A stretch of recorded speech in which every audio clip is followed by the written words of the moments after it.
The first blow split Elena's lip, the second cracked her ribs.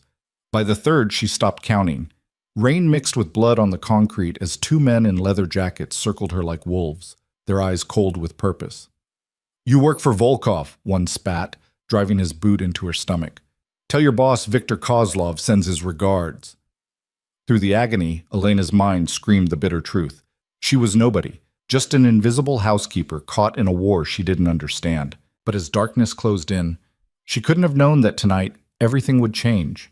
If you want to see how this story unfolds and where love collides with danger, stay until the very end. And don't forget to hit that like button and comment with your city so I can see how far Elena's journey reaches across the world. The rain had been falling for 3 hours when Elena Brooks finally locked the service entrance of the Volkov mansion and stepped into the Manhattan night. Her shoulders ached from scrubbing marble floors that stretched like frozen lakes through rooms larger than most people's entire apartments. 14 months she'd worked in that cold palace of wealth and whispers.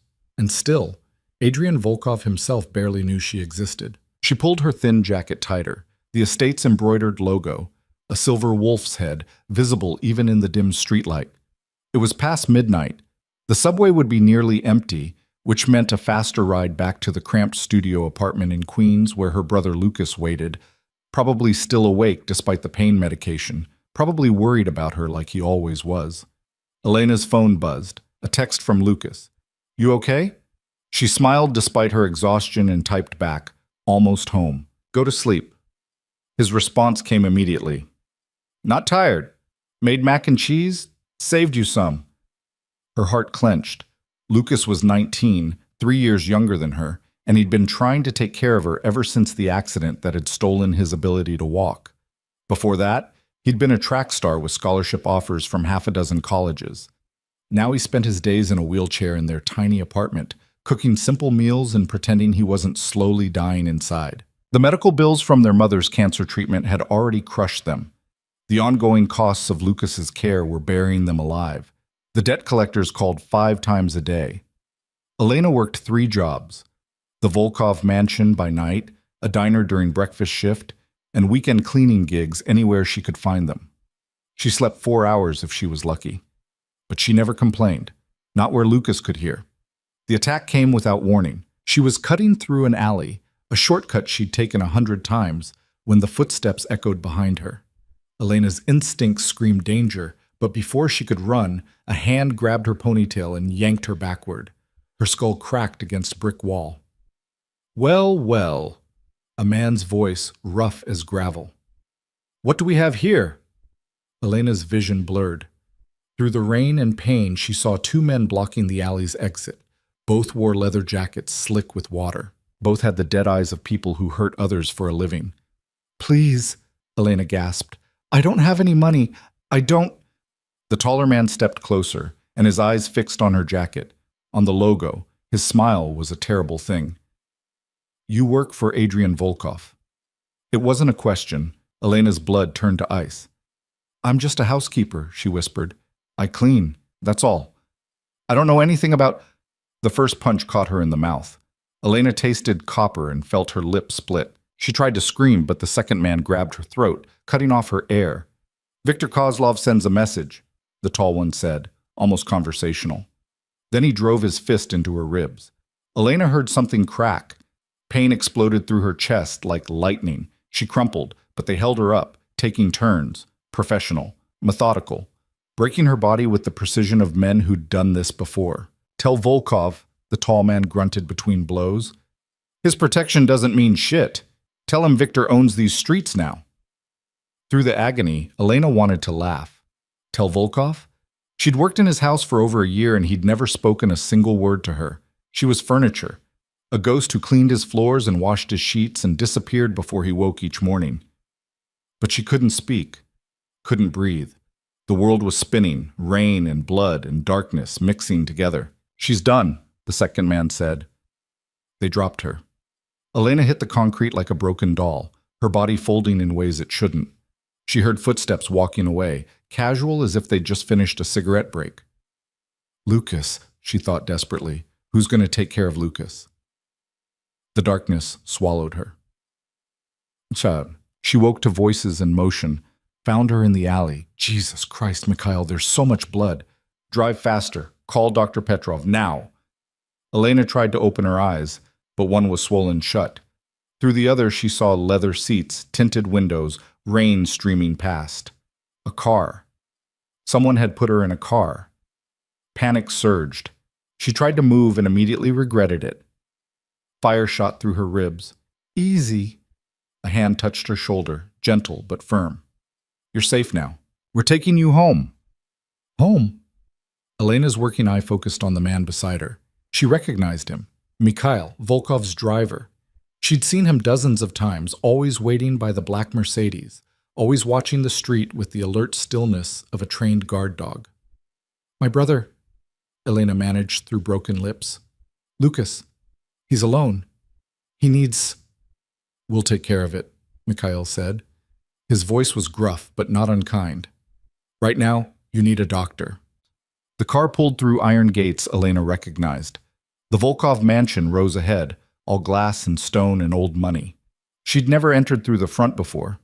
The service entrance was her world, the kitchen, the laundry, the endless hallways she cleaned in silence. Why? Elena coughed and tasted blood. Why did you bring me here? Mikhail didn't answer. The car stopped, and suddenly there were more hands, careful voices, someone lifting her like she weighed nothing. Elena caught a glimpse of the mansion's grand entrance, all marble and crystal chandeliers, before they carried her inside to a room she'd cleaned 1,000 times, but never truly seen. They laid her on a leather couch. A man appeared, older, silver-haired, carrying a medical bag. Dr. Petrov, she'd heard the other staff mention him. Volkov's personal physician. Broken ribs, he murmured, examining her with practiced efficiency. Possible concussion, extensive bruising.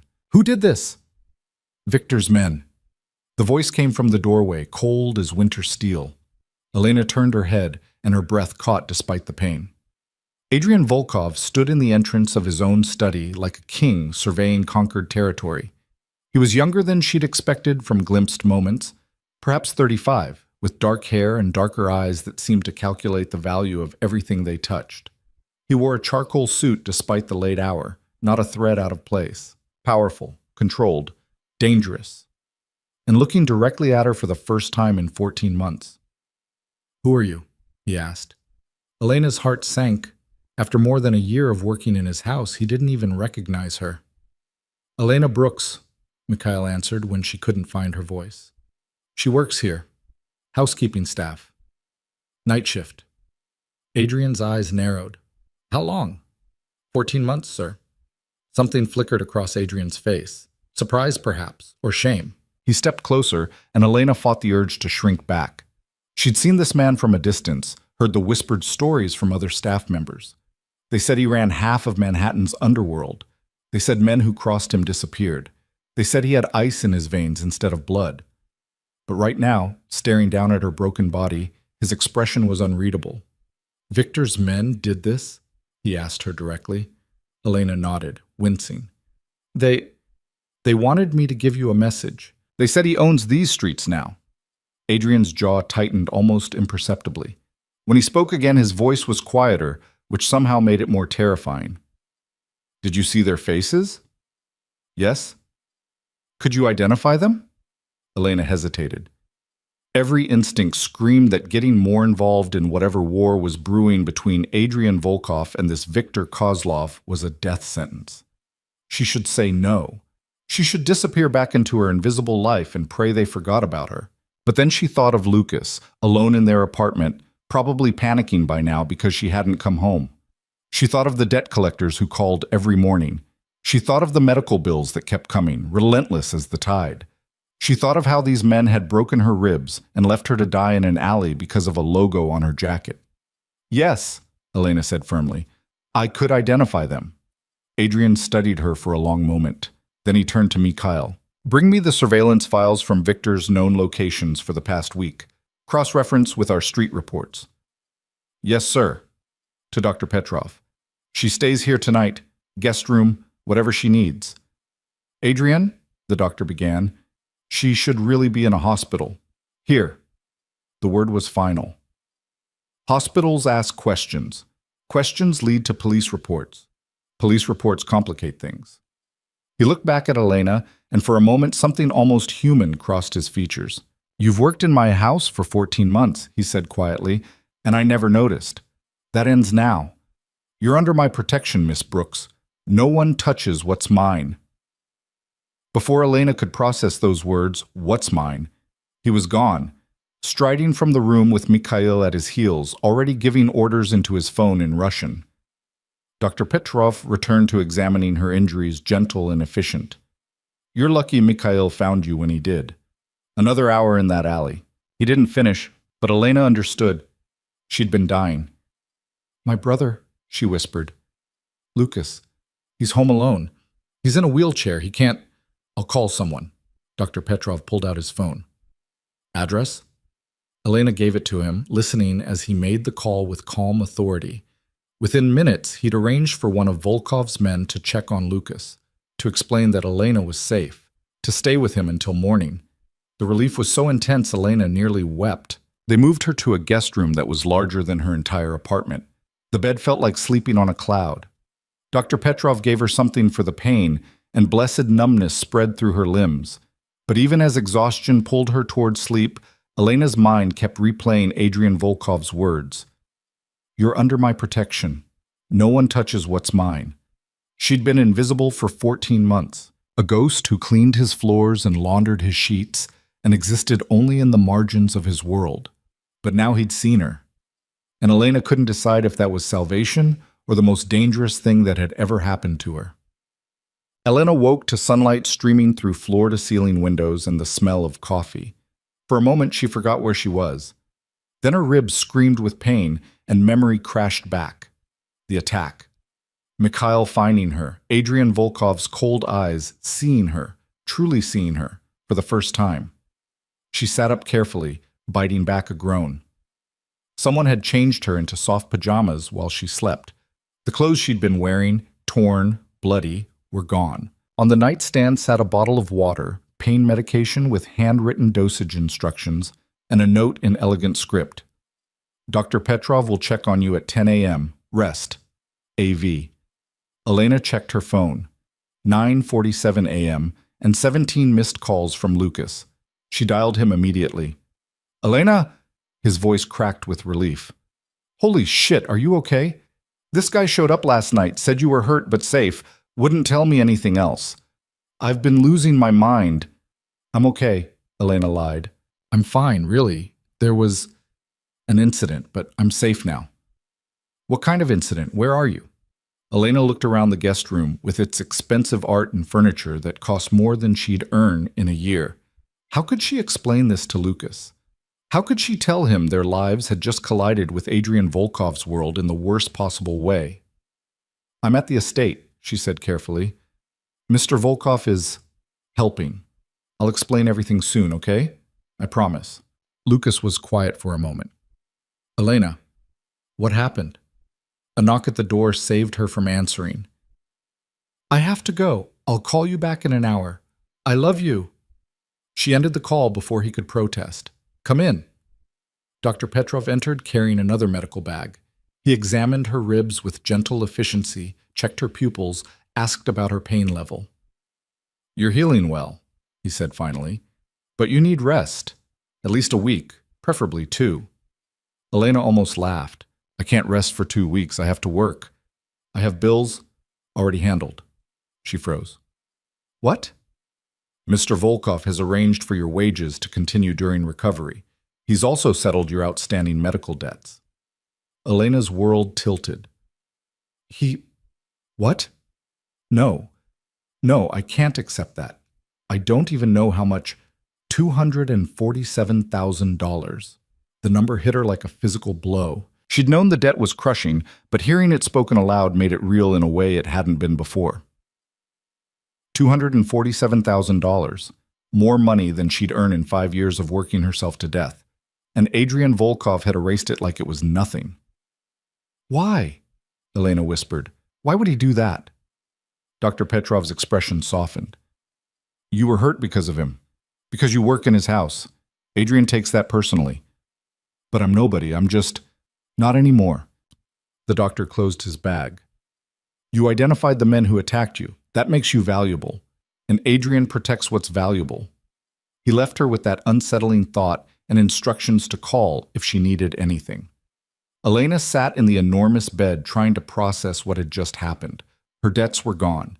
The weight that had been crushing her for 3 years, the suffocating pressure that woke her at 3 a.m. in a cold sweat, gone. Just like that. But nothing was free, especially not in Adrian Volkov's world. What have I gotten myself into? She spent the day in the guest room, alternating between sleep and anxious phone calls with Lucas. By evening, she felt strong enough to attempt walking. The pain medication helped, though her ribs still screamed with each breath. Elena made her way to the door and into the hallway beyond. She'd cleaned these halls 100 times, but experiencing them as a guest rather than invisible staff felt surreal. Everything looked different from this angle. Bigger, more intimidating. Voices drifted from downstairs. Male voices, speaking Russian in clipped tones. Elena recognized one. Mikhail. The other was deeper, colder. Adrian. She knew she should return to her room. Whatever they were discussing wasn't her business. But curiosity, or maybe something darker, pulled her forward. She moved carefully down the grand staircase, staying close to the wall. Found them, Mikhail's voice carried from the study. Both men from last night. They're at Victor's warehouse on the waterfront. How many others? Adrian asked. At least a dozen, maybe more. Victor's ramping up for something big. Silence. Then, bring me the girls' descriptions. I want confirmation before we move. Elena's breath caught. They were going after the men who'd attacked her. Tonight, probably. And if Adrian Volkov's reputation was even half true, those men wouldn't survive the encounter. She should feel guilty. She should feel horror at being the catalyst for violence. Instead, she felt a savage satisfaction that frightened her. Elena! She jumped, spinning too fast. Pain lanced through her ribs, and she grabbed the banister to steady herself. Adrian stood at the base of the stairs, watching her with those calculating dark eyes. I'm sorry, she said quickly. I didn't mean to eavesdrop. I was just walking. He climbed the stairs to her level with fluid grace. Up close, Elena noticed details she'd missed before. The faint scar along his jaw. The weariness around his eyes that expensive suits couldn't hide. The way he moved like violence was always one breath away. You shouldn't be out of bed, he said. I've been in bed all day. I needed to move. His eyes dropped to where she clutched her side. You're in pain. I'm fine. You're a terrible liar. Something almost like amusement flickered across his face. Doctor, Petrov said you need 2 weeks of rest. You'll stay here until you're healed. Elena's pride flared. I can't stay here for 2 weeks. I have a life. My brother needs me. I can't just... Your brother. Adrian's expression shifted. Lucas, yes?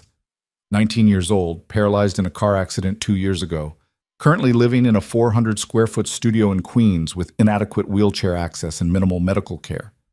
Elena's blood ran cold. How do you know that? I make it my business to know things. He said it without apology. Especially about people under my protection. I didn't ask for your protection. You identified the men who attacked you. That made it my responsibility. So what? Elena's voice rose despite the pain it caused. You erased my debts. You're hunting down the people who hurt me. You're learning everything about my life. And I'm just supposed to accept it? Supposed to be grateful? Yes. The simple arrogance of that single word should have made her furious. Instead, Elena found herself fighting an inappropriate urge to laugh. This man had more power in his little finger than she'd had in her entire life. He operated by rules she didn't understand, in a world where violence was currency and people disappeared for asking the wrong questions, and he expected her to just accept it. I can't stay here, she said quietly. Lucas is alone. He needs me. Adrian studied her for a long moment. Bring him here. Elena blinked. What? Your brother. Bring him to the estate. There's a first-floor suite with full wheelchair accessibility. Dr. Petrov specializes in spinal injuries. He can provide better care than Lucas is currently receiving. I can't. You can't just... I can. Adrian's voice was matter-of-fact. And I will, unless you'd prefer to return to your studio apartment while Victor's men are still looking for ways to hurt me, in which case you're both dead within a week. The brutal honesty stole her breath. You're threatening us. I'm stating facts. He moved closer, and Elena caught the scent of expensive cologne and something darker underneath. You're involved now, Elena, whether you wanted to be or not. The moment you wore that logo on your jacket, the moment Victor's men used you to send me a message, you became part of this world. The only question is whether I protect you or leave you to fend for yourself. His hand came up to her face, and Elena froze. Adrian's fingers ghosted along her bruised jaw so gently she barely felt it. They did this because of me, he said quietly. So I'll fix it, all of it. Your debts, your brother's care, your safety. But you stay where I can protect you. Both of you. Elena's heart hammered against her broken ribs. She should run. Every instinct screamed to get away from this dangerous man and his dangerous world. But when she looked into Adrian Volkov's eyes, she didn't see the cold crime lord everyone feared. She saw someone who understood what it meant to carry impossible weight alone. Okay, she whispered. Adrian nodded once and stepped back. Mikhail will bring Lucas here tonight.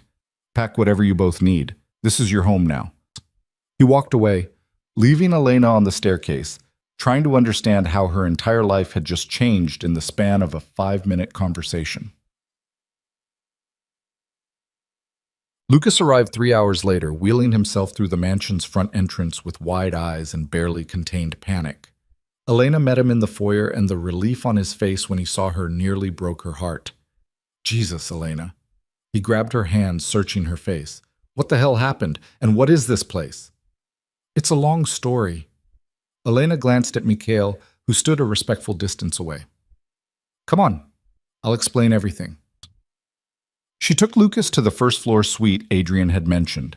It was bigger than their entire apartment, with wide doorways, a bathroom fitted with accessibility bars, and windows overlooking the estate's gardens. Someone had already stocked it with medical supplies. Lucas wheeled to the window, staring out at manicured lawns that stretched toward distant trees. This is insane. This is absolutely insane. Elena, who is this guy? Adrian Volkov. Elena sat carefully on the suite's couch. He owns this estate. I've been cleaning here for over a year. The Mafia boss? Lucas spun his wheelchair to face her. Elena, are you kidding me right now? You've been working for a fucking crime lord? I didn't know. I thought he was just rich, old money or something. And now we're living in his house because... Elena took a breath and told him everything. The attack in the alley, Mikhail finding her, Adrian's offer of protection, and how it wasn't really an offer at all. The debts that had been erased. The impossible choice that had become no choice. Lucas listened in silence, his hands gripping his wheelchair's armrests so tight his knuckles went white. This is my fault, he said when she finished. If I hadn't been in that accident, if you weren't drowning in my medical bills, don't. Elena moved to kneel beside his chair despite the pain it caused. Lucas, none of this is your fault. You didn't ask for any of this. Neither did you. His eyes were bright with unshed tears. You should be in college. You should be living your life, not working 3 jobs to keep me alive. You're my brother. You're the only family I have. I'd work 100 jobs if that's what it took. Lucas pulled her into a fierce hug, careful of her injuries. They stayed like that for a long moment, holding each other in the surreal luxury of Adrian Volkov's guest suite. So what now? Lucas asked finally. We just live here, under the protection of a mafia boss? That's our life now? I don't know. Elena pulled back, wiping her eyes. But we're safe. For the first time in years, Lucas, we're actually safe. We can breathe. A knock at the door interrupted them. Mikhail stepped inside, his expression carefully neutral. Mr. Volkov requests Miss Brooks's presence in his study. Elena's stomach dropped. Now? If you're able. Lucas grabbed her hand. I'll come with you. No. Mikhail's voice was firm. Just Elena. Dr. Petrov will be here shortly to examine you, Mr. Brooks. He'll discuss your treatment options. Lucas looked ready to argue, but Elena squeezed his hand. It's okay. I'll be fine. She followed Mikhail through the mansion's winding halls, her heart beating faster with each step. The study door was open. Adrian stood at the windows, silhouetted against the city lights, looking like he owned the world. Maybe he did. "You wanted to see me?" Elena asked from the doorway. Adrian turned. In his hand was a tablet, and he set it on the desk between them. "I need you to confirm something." Elena approached carefully. The tablet showed security footage, grainy, black and white, but clear enough. Two men stood outside a warehouse, smoking cigarettes. Both wore leather jackets. Both had the dead eyes she remembered. Her blood turned cold. "That's them. The ones who attacked me." Adrian's expression didn't change, but something dark flickered in his eyes. "You're certain?" "Yes, I'm certain." He picked up the tablet, his movements precise and controlled. "Thank you. That's all I needed." Elena should have left, should have returned to Lucas and pretended she didn't know what was about to happen. Instead, she heard herself ask, "What are you going to do to them?" Adrian looked at her for a long moment. "What would you like me to do to them?" The question was a test. Elena knew it instinctively, but she was done pretending, done being the invisible girl who swallowed her anger and accepted whatever the world threw at her. "I want them to understand what they did," she said quietly. "I want them to know that I'm not just a message. I'm a person. And what they did to me matters." Something shifted in Adrian's gaze. Respect, maybe. Or recognition. "They'll understand," he promised, before the end. He dismissed her with a nod, already reaching for his phone. Elena left the study on shaking legs, knowing that somewhere in the city, two men's fates had just been sealed, and she couldn't bring herself to feel guilty about it. Bump. She didn't see Adrian for 3 days. Mikhail came and went. Dr. Petrov examined her ribs daily and started an intensive treatment plan for Lucas. The estate staff treated both Brooke's siblings with careful courtesy, bringing meals and fresh linens and asking if they needed anything. But Adrian Volkov remained absent. Elena told herself she didn't care, told herself she was relieved not to face those cold, calculating eyes that seemed to see straight through her. But late at night, when pain and anxiety kept her awake, she found herself wondering where he was, what he was doing, if the men who'd attacked her were already dead. On the 4th morning, Elena woke to find Adrian sitting in the chair beside her bed. She bolted upright with a gasp, immediately regretting it as her ribs protested. "Jesus, you can't just... How long have you been there?" 20 minutes. He looked exhausted, she realized. His suit was wrinkled. Dark circles shadowed his eyes. "I wanted to make sure you were healing properly." "You could have just asked Dr. Petrov." "I wanted to see for myself." Elena pulled the blanket higher, suddenly aware she wore only a thin nightshirt. "Where have you been?" "Handling business." Adrian's voice was flat, empty. "The men who hurt you won't be a problem anymore." "You killed them." "I protected what's mine." There it was again. That phrase that made her feel like property and something infinitely more valuable at the same time. "I'm not yours," Elena said quietly. "You're under my protection. That makes you mine." Adrian leaned forward, elbows on his knees, and for a moment he looked almost human, almost vulnerable. "Do you know how long you worked in this house before last week?" 14 months. And in all that time I never saw you. Never noticed. Staff came and went, invisible as furniture." His jaw tightened. "It shames me that you were here, working yourself to death to save your brother, and I couldn't be bothered to learn your name." Elena didn't know what to say. This honesty felt dangerous, intimate in a way that had nothing to do with the fact that he was in her bedroom at dawn. "You're seeing me now," she whispered. "Yes." Adrian's eyes met hers. "And I won't stop." The promise in those words sent heat through Elena's body that had nothing to do with healing injuries. This was insane. He was a criminal, a killer, the kind of man her mother would have warned her to run from. But when Adrian Volkov looked at her like she mattered, like she was more than invisible, Elena felt something shift inside her chest, something that felt dangerously close to hope. "Get some rest," Adrian said, standing. "Dr. Petrov wants you walking more, building strength. Mikhail will help if you need anything." He moved toward the door, and Elena found herself calling after him. "Adrian?" He stopped, turning back. It was the first time she'd used his first name. They both knew it. Thank you, she said, for everything. For Lucas. For seeing me. Adrian's expression softened almost imperceptibly. You're welcome, Elena. He left, closing the door quietly behind him, and Elena lay back against the pillows, her heart racing, wondering how she'd gone from invisible to the center of Adrian Volkov's dangerous attention in less than a week, and why part of her never wanted to be invisible again. 2 weeks passed in a strange rhythm that felt like living in a dream Elena wasn't sure she wanted to wake from. Her ribs healed slowly, the sharp pain fading to a dull ache that only flared when she moved too quickly. Dr. Petrov visited daily, monitoring her progress with the same careful attention he gave Lucas, whose treatment had already shown remarkable improvements. Lucas was walking again.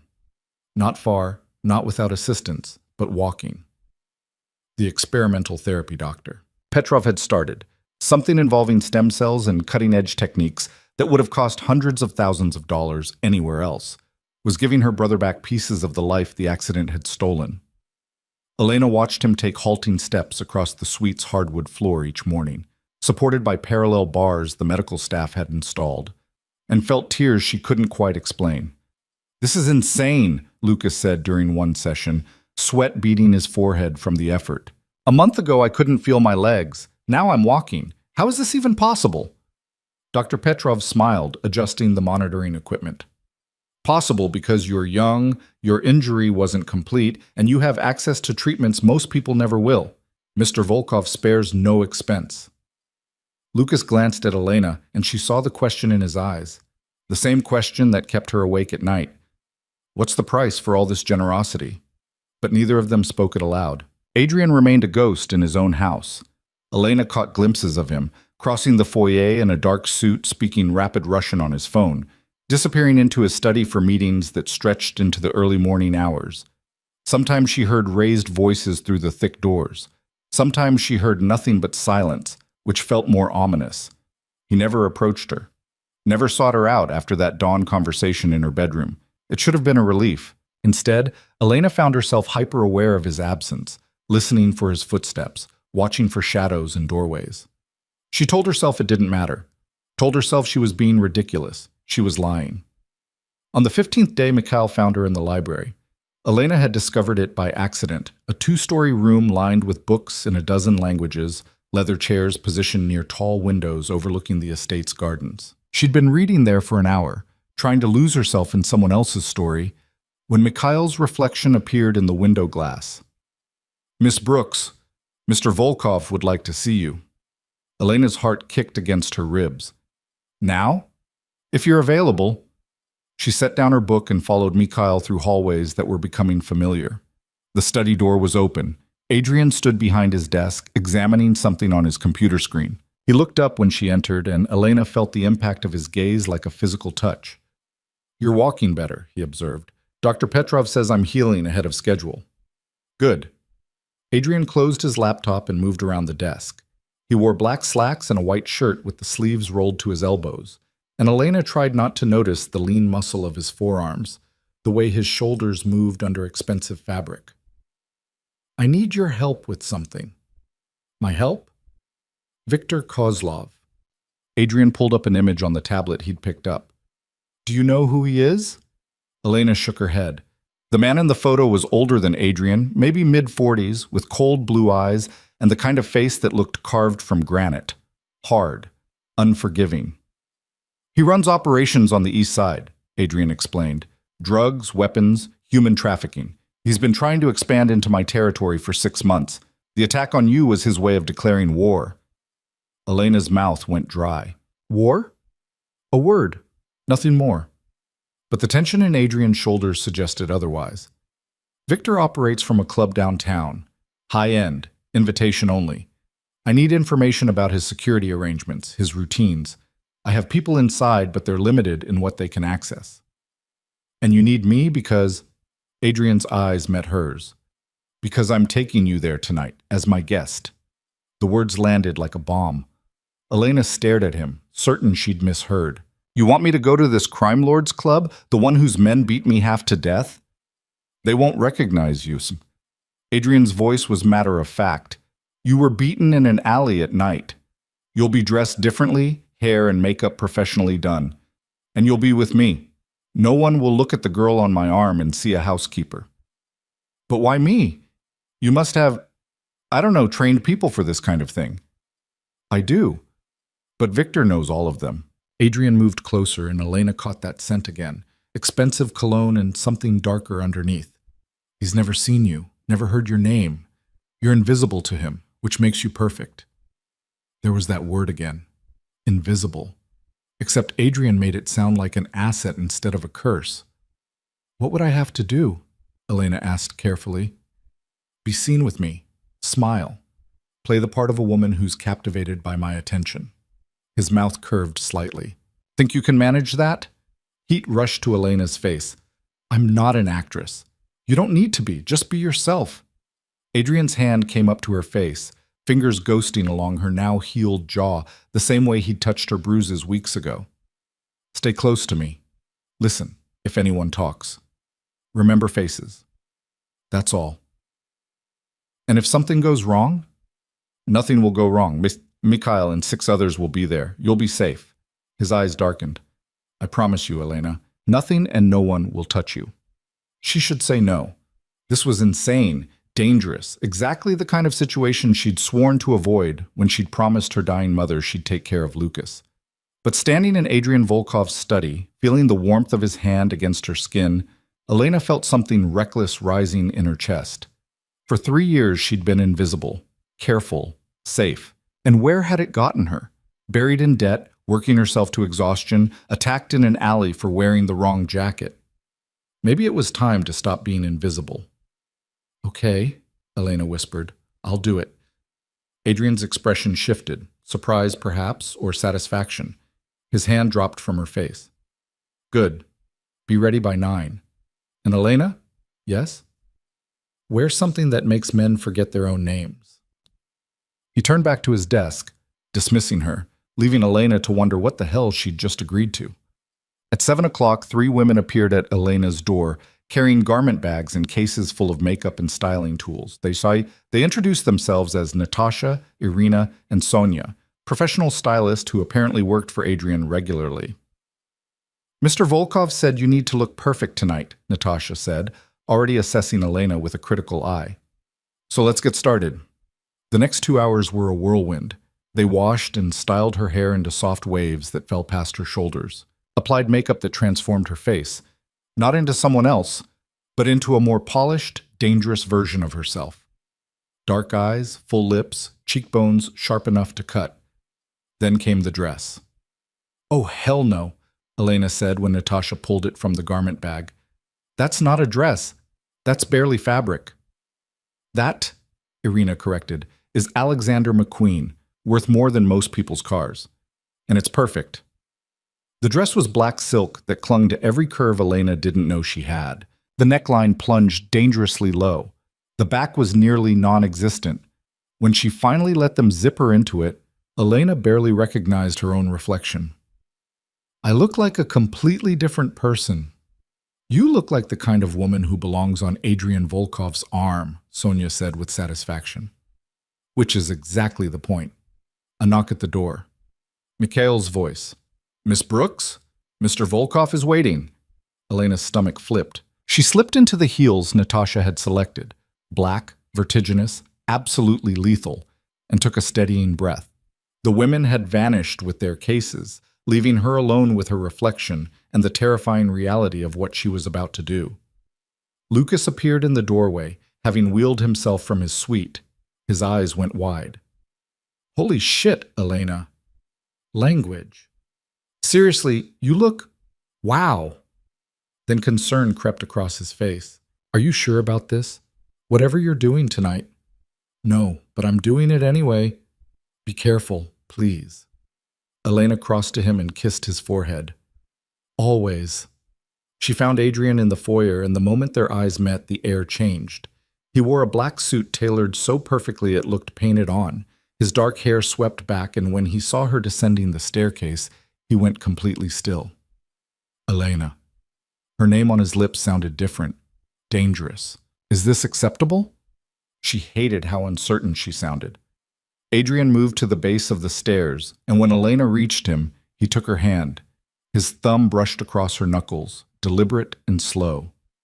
"You're going to stop every heart in that club," he said quietly, "including mine." Heat flooded through Elena's body. This was an act, she reminded herself. Part of the cover. Adrian Volkov didn't actually want her. He needed her to play a role. But the way he looked at her felt devastatingly real. "Shall we?" Adrian offered his arm. Elena took it, and together they walked to the waiting Mercedes where Mikhail held the door. The drive into Manhattan took 30 minutes, and Adrian spent it briefing her in a low voice. Victor's club is called Siren, 3 floors. Main level is public, relatively speaking. Second floor is VIP. Third floor is where Victor conducts business. We won't go there tonight, just the VIP level. What am I looking for? Exits, security positions, who's watching what? Anyone who seems out of place. His hand found hers in the darkness of the car. But mostly, you're looking like you can't take your eyes off me. That's the easy part, Elena said before she could stop herself. Adrian's fingers tightened on hers. Careful, Elena. Say things like that and I might forget this is just an act. She turned to look at him, and in the passing streetlights, his face was all sharp angles and dangerous beauty. What if I'm not acting? The words hung between them, electric and terrifying. Adrian leaned closer, his free hand coming up to cup her face, thumb tracing her bottom lip with aching slowness. Then we're both in trouble, he murmured.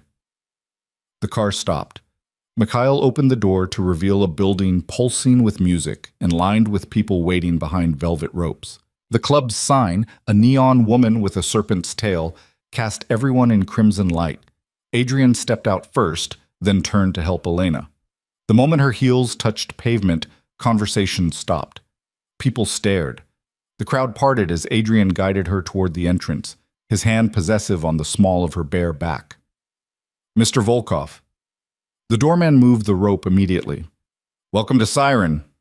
Inside, the club was all dark luxury and pounding bass. Beautiful people danced under lights that turned their skin blue and purple and gold. The air smelled like expensive perfume and danger. Adrian guided Elena through the crowd, and she felt eyes following them, assessing, calculating. She recognized the weight of dangerous attention from her weeks in Adrian's world. These people operated by different rules, and one wrong move could be fatal. They climbed stairs to the second level where the music was quieter but the atmosphere more intense. This was where power gathered. Men in expensive suits conducting business over bottles of champagne that cost more than Elena used to make in a month. Women who looked like models draped over arms and laps. Adrian Volkov. The voice came from a corner booth where a man sat surrounded by guards. Viktor Kozlov, Elena recognized him from the photo. Up close, he looked even more dangerous. What an unexpected pleasure. Victor. Adrian's voice was ice. I hope you don't mind the intrusion. Not at all. Please, join me. Victor's eyes slid to Elena, and she felt his gaze like oil on her skin. And who is this exquisite creature? Elena. Adrian's hand tightened on her waist. A friend. A friend. Victor smiled, but it didn't reach his eyes. You have excellent taste, as always. Please sit. They slid into the booth, and Elena forced herself to breathe normally. This was the man who'd ordered her beaten, who'd used her body as a message to Adrian. She was sitting 3 feet from him, smiling like nothing was wrong, playing a role that felt more real with every passing second. I heard about the unfortunate incident a few weeks ago, Victor said conversationally. Some woman attacked near your estate. Terrible business. Terrible, Adrian agreed, his tone giving nothing away. But handled. Of course, you always handle things so efficiently. Victor poured champagne, sliding glasses toward them. To new understandings? Adrian lifted his glass. To clarity. They drank, and Elena tasted money and malice. Victor's guards positioned themselves strategically around the booth. She counted exits like Adrian had taught her. Memorized faces. Noted security cameras. So tell me, Elena. Victor turned his attention to her fully. How did you capture the interest of Manhattan's most elusive bachelor? Elena felt Adrian tense beside her, but she smiled and leaned into him slightly. I'm still trying to figure that out myself. She's being modest, Adrian said, his arm sliding around her shoulders. The gesture looked possessive, protective. Elena is remarkable, intelligent, beautiful, and kind enough to tolerate my difficult schedule. How did you meet? The question was casual, but Elena heard the trap underneath. Victor was fishing for information. One wrong answer and the whole carefully constructed cover would collapse. At a charity event? Elena said smoothly, surprising herself. Adrian was being terrible and antisocial in the corner. I told him if he was going to waste everyone's time being miserable, he should at least donate generously to make up for it. Victor laughed. And he didn't have you thrown out? I considered it, Adrian said with a slight smile.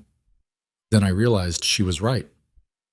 A woman who tells Adrian Volkov the truth. Remarkable indeed. Victor studied them both. You make a striking couple. I hope you'll be very happy together. The words sounded like a threat wrapped in silk. They stayed another hour, making calculated small talk while Elena played her part. She laughed at appropriate moments, touched Adrian's arm, looked at him like he was the only person in the room, and increasingly, that last part wasn't acting. By the time they left Siren, Elena's face hurt from smiling, and her feet screamed from the heels. But she'd memorized everything Adrian had asked for: guard positions, exit routes, the way Victor's men communicated with subtle gestures. In the car, Adrian was silent for several minutes before speaking. You were perfect. I was terrified. You were perfect, he repeated. Victor suspected nothing. He knows something's wrong. I could see it in his eyes. Adrian turned to look at her, and in the darkness his expression was unreadable. You saw that? He's like you, calculating, always thinking 3 moves ahead. Elena met his gaze. What are you planning, Adrian? Nothing you need to worry about. I'm already involved. I sat across from the man who ordered me beaten and smiled like we were old friends. I think I deserve to know what I'm part of. For a long moment, Adrian said nothing. Then, Victor controls the East Side through fear and brutality. He's expanding, getting bolder. Eventually, he'll move on something I can't ignore, and we'll go to war. People will die. My people, his people, innocent people caught in the crossfire. So what's the alternative? I find a way to end this before it begins. Adrian's hand found hers again. You helped me tonight. The information you gathered, it's valuable. Good, then it was worth wearing this ridiculous dress.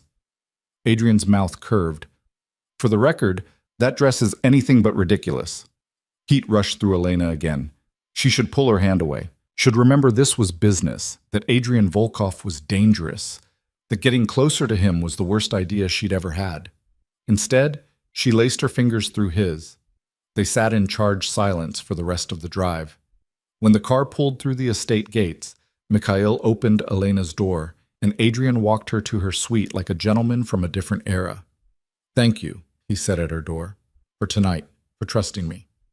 Thank you for giving me the choice. Adrian's eyes darkened. He reached up to brush a strand of hair from her face, and Elena's breath caught. For a moment she thought he might kiss her, wanted him to kiss her with an intensity that should have frightened her. But Adrian stepped back, breaking the spell. Good night, Elena. Good night. She watched him walk away, then slipped inside her suite and collapsed against the closed door. Her heart was racing, her hands were shaking, and she couldn't stop thinking about the way Adrian had looked at her tonight, like she was the most dangerous and valuable thing in his world. Elena changed out of the dress and washed off the makeup, trying to scrub away the feeling of Victor's eyes on her skin. But when she finally fell into bed, her dreams were full of Adrian's touch, his voice, the way he'd said her name like a promise and a prayer. Chimbat. The next morning, Elena woke to find a note slipped under her door. Thank you. AV. Attached was a check for $50,000. Elena stared at it, her stomach twisting. Payment for last night, for playing her part, for being useful. She crumpled the check and threw it across the room. When she found Adrian later that day, tracking him to his study through pure determination, She walked in without knocking and threw the crumpled check on his desk. I don't want your money. Adrian looked up from his laptop, one eyebrow raised. It's payment for services rendered. I'm not an escort. I'm not one of your employees. You don't get to pay me for spending time with you. Then what do you want? Elena opened her mouth, then closed it. What did she want? To go back to being invisible? To pretend the last 3 weeks hadn't happened? To forget how it felt when Adrian looked at her like she mattered? The truth, she said finally. You brought me to that club last night. You made me part of whatever game you're playing with Viktor Kozlov. I deserve to know what happens next. Adrian studied her for a long moment. Then he stood and moved to the windows overlooking his empire. Viktor is planning something, he said quietly. Something big. The information you gathered confirms it. He's consolidating power, bringing in outside muscle. Within the month, he'll make his move. And then? War. Unless I strike first. Elena moved to stand beside him, looking out at the city lights. Is that what you want? War? No. The admission seemed to cost him. I want to build something that lasts, something more than violence and fear, but Viktor won't let me. He sees any attempt at legitimacy as weakness. So you'll kill him? If I have to. Adrian turned to face her fully. Does that frighten you? It should. Elena knew it should. But standing this close to Adrian Volkov, seeing the weight he carried alone, she felt something other than fear. Yes, she admitted, but not in the way you think. How then? I'm frightened that I'm starting to understand you, that when I look at you I don't see a monster. I see someone trying to protect what's his in the only way he knows how. Adrian's hand came up to cup her face, and this time Elena didn't pull away. She leaned into his touch, letting herself feel the warmth of his palm against her cheek. You should be afraid of me, Adrian said roughly. You should run. I know. But you're not going to. No. He moved closer, and Elena's heart hammered against her ribs. Adrian's other hand found her waist, pulling her against him, and she gasped at the contact, heat and strength and barely leashed control. Elena. Her name was a warning, a question. She answered by rising on her toes and pressing her lips to his. The kiss was electric. Adrian made a rough sound in his throat and deepened it, his hands tightening on her waist as Elena's fingers tangled in his hair. It was nothing like the careful performance at the club. This was raw and real and desperately honest. When they finally broke apart, both breathing hard, Adrian rested his forehead against hers. This is a terrible idea, he murmured. I know. You're under my protection. Getting involved with you crosses every line. I don't care. Adrian pulled back to look at her, and Elena saw something in his eyes she'd never expected. Vulnerability, fear, hope. I can't promise you normal, he said quietly. I can't promise you safe. My world is violence and shadows and choices that haunt you. I don't want normal. Elena's hand came up to his face, thumb tracing his jaw. I want real. I want honest. I want you. Adrian kissed her again, slower this time, but no less intense. When he finally released her, they were both shaking. This changes everything, he said. Good. I'm tired of everything staying the same. A knock at the study door made them both turn. Mikhail stood in the entrance, his expression carefully neutral despite obviously interrupting something. Apologies, sir, but we have a situation. Adrian's entire demeanor shifted, the vulnerable man disappearing behind the cold crime lord in an instant. What kind of situation? Viktor just hit 3 of our shipments, simultaneously, and he left a message. Adrian's jaw tightened. Show me. Mikhail pulled up his phone, displaying a photo. It showed one of Adrian's warehouses, or what was left of it, burned to the ground, and spray-painted across the remaining wall in letters 10 feet high. Last warning. Elena felt Adrian's whole body go rigid with rage. Get everyone to the secure location, he said, his voice deadly calm. Full lockdown. I want every asset accounted for and every loose end tied up. We move tonight. Yes, sir. Mikhail disappeared. Adrian turned back to Elena, and she saw the war happening behind his eyes. The man who'd kissed her moments ago warring with the leader who had to make impossible choices. I have to handle this, he said. I know. Stay in the mansion. Don't leave for any reason. Mikhail will double the guards. Adrian, he kissed her once more, hard and fierce. I'll come back to you, I promise. Then he was gone, striding from the study with the cold purpose of a man going to war. Elena stood alone in the empty room, her lips still burning from his kiss, and wondered if she'd just made the best or worst decision of her life. Through the windows, she watched cars pull up to the mansion's entrance, watched Adrian's men arrive in dark suits with darker expressions, watched Adrian himself stride out, giving orders in rapid Russian, every inch the powerful crime lord the city feared. And Elena realized with terrifying clarity that she was falling in love with him. The mansion felt like a fortress under siege. Within an hour of Adrian's departure, armed guards appeared at every entrance. Mikhail stationed men in the gardens, on the rooftop, patrolling the perimeter with German shepherds that looked like they'd been trained to kill on command. Elena watched from her window as the estate transformed into something out of a military operation, and fear coiled tight in her stomach. Lucas found her there an hour later, his walking improving enough that he only needed a cane for support now. He stood beside her, taking in the guards and their weapons with worried eyes. This is bad, isn't it? Yes. Elena saw no point in lying. Where's Adrian? Handling it. She didn't know how else to describe what Adrian was doing. Starting a war? Ending one? The distinction felt meaningless. Lucas was quiet for a moment. You care about him. It wasn't a question, but Elena answered anyway. I do. Elena, he's dangerous. You know that, right? Whatever's happening between you two, I know exactly what he is. Elena turned to face her brother. And I care about him anyway. Maybe I'm crazy. Maybe I'm making a huge mistake. But for the first time in 3 years, Lucas, I feel like I'm actually living instead of just surviving. Lucas studied her face, and she saw the moment he understood. The moment he recognized that this wasn't some fleeting attraction or gratitude for Adrian's help. This was real, deep, terrifying. Just be careful, he said finally. Please. I can't lose you too. Elena pulled him into a hug, careful of his healing spine. You won't, I promise. But even as she said it, she wondered if it was a promise she could keep. The hours crawled past with agonizing slowness. Elena tried to read, tried to sleep, but her mind kept returning to Adrian. Where was he? What was he doing? The memory of their kiss burned through her thoughts, the desperate hunger in it, the way he'd held her like she was precious and breakable and essential all at once. I'll come back to you, I promise. She clung to those words like a lifeline. At 3 a.m, headlights swept through the gates. Elena bolted from bed and ran to the window, her heart hammering. 3 black SUVs pulled up to the mansion's entrance. Men emerged, some supporting others who moved with the careful stiffness of the injured. Mikhail appeared, directing them inside with sharp efficiency. And then Adrian stepped out of the lead vehicle. Even from a distance, Elena could see the blood on his white shirt, dark stains across his chest and arms. He moved with his usual fluid grace, but something in his posture suggested barely contained violence.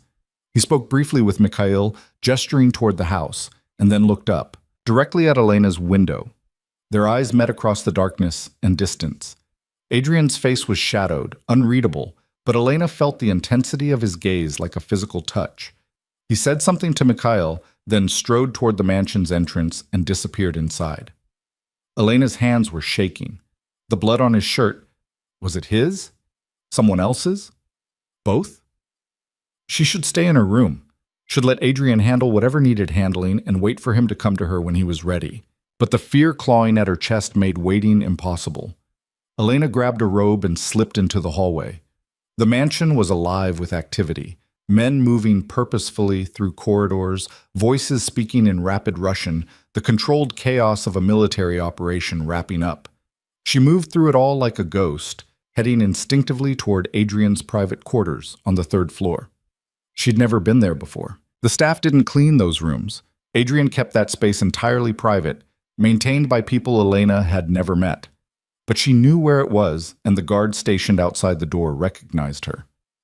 Miss Brooks? The taller guard stepped forward. Mr. Volkov left instructions that you're not to be disturbed. Is he hurt? No, miss, but he's... Then let me through. The guard hesitated, clearly torn between his orders and the authority in Elena's voice. Finally, he stepped aside. Your call, miss, but he's in a mood. Elena pushed through the door before she could lose her nerve. Adrian's suite was as luxurious as she'd expected, all dark wood and leather furniture, floor-to-ceiling windows overlooking the city.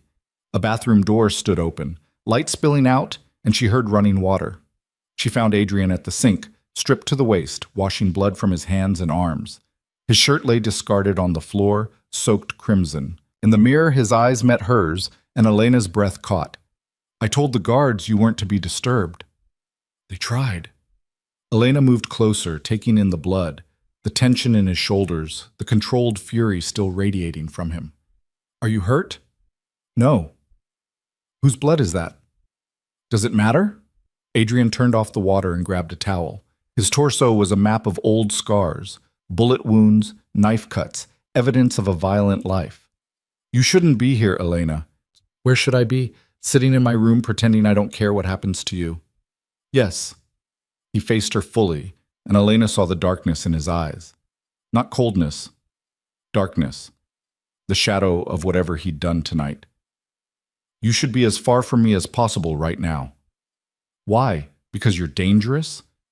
Elena stepped closer instead of backing away. I already know that. I've always known that. Knowing and seeing are different things.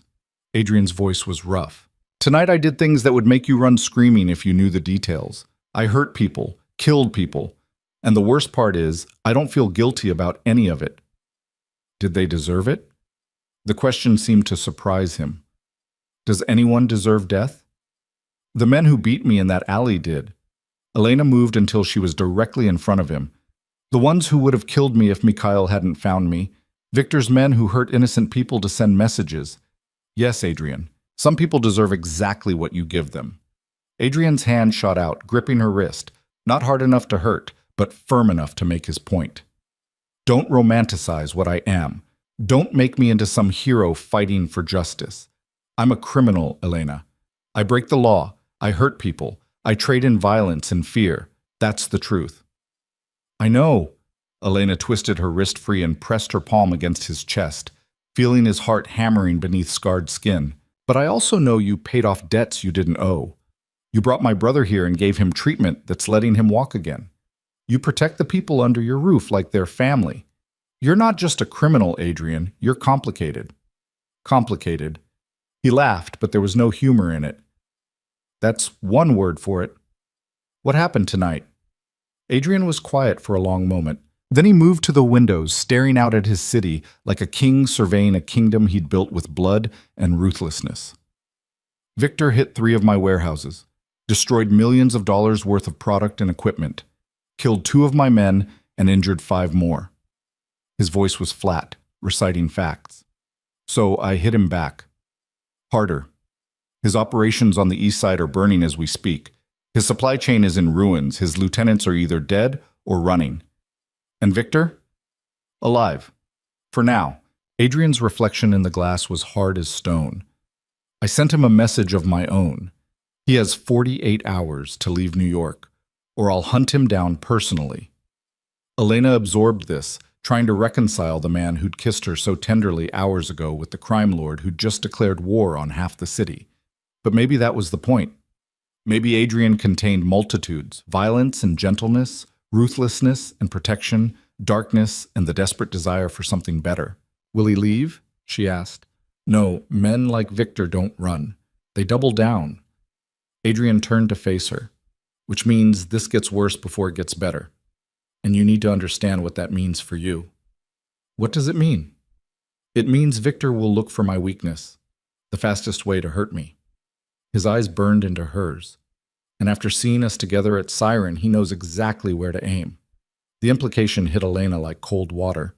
You think he'll come after me? I know he will. It's what I would do. Adrian crossed the space between them in 3 strides, which is why you can't stay here anymore. Elena's world tilted. What?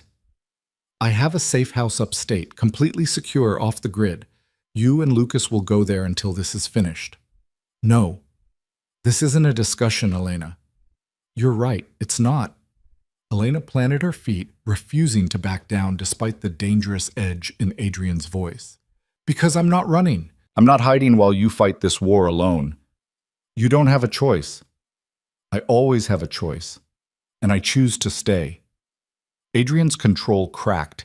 He grabbed her shoulders, pulling her against him, his face inches from hers. Don't you understand?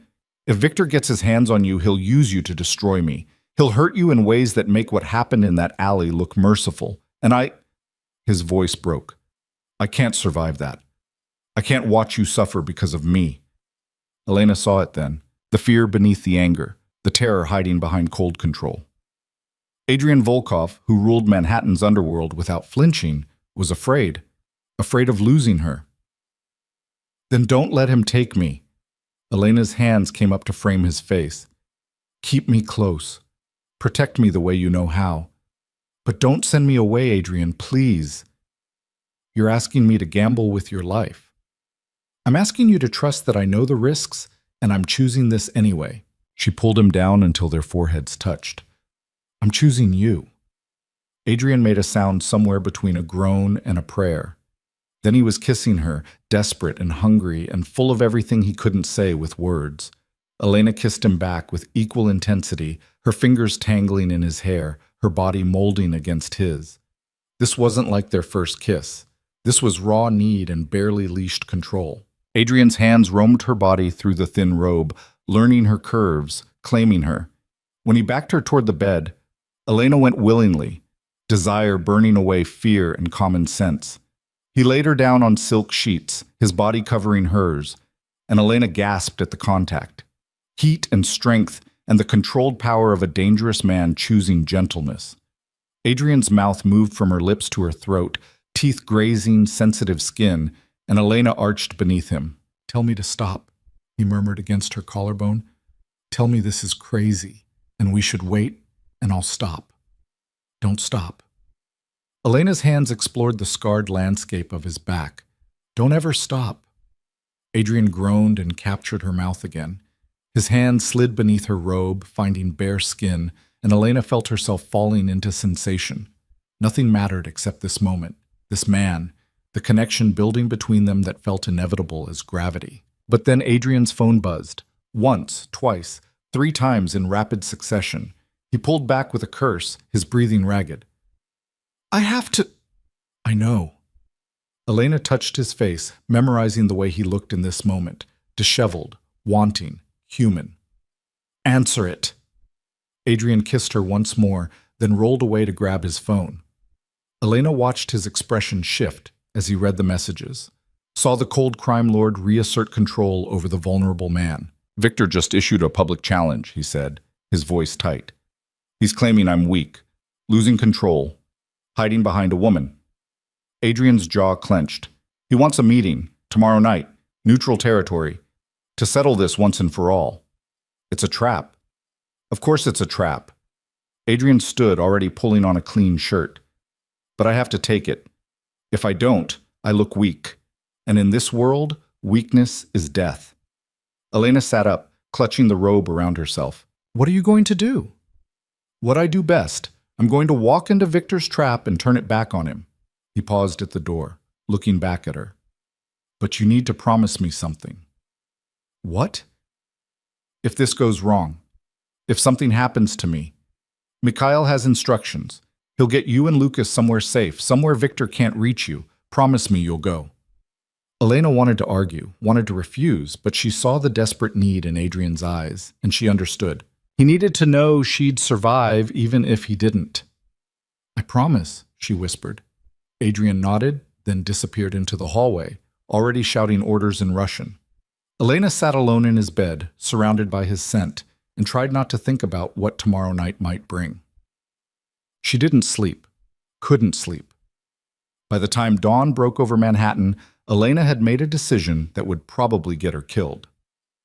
She found Mikhail in the security office, surrounded by computer screens showing every angle of the estate. He looked up when she entered, exhaustion evident in the lines around his eyes. Miss Brooks, you should be resting. I need your help. Mikhail studied her carefully. With what? Adrian's meeting with Victor tonight. I want to be there. Absolutely not. I'm not asking permission. Elena moved closer, keeping her voice steady despite her racing heart. I'm asking for your help because I'm going with or without it. But with your help, I might actually survive. Mr. Volkov would have my head. Mr. Volkov won't know until it's too late. Elena sat down across from him.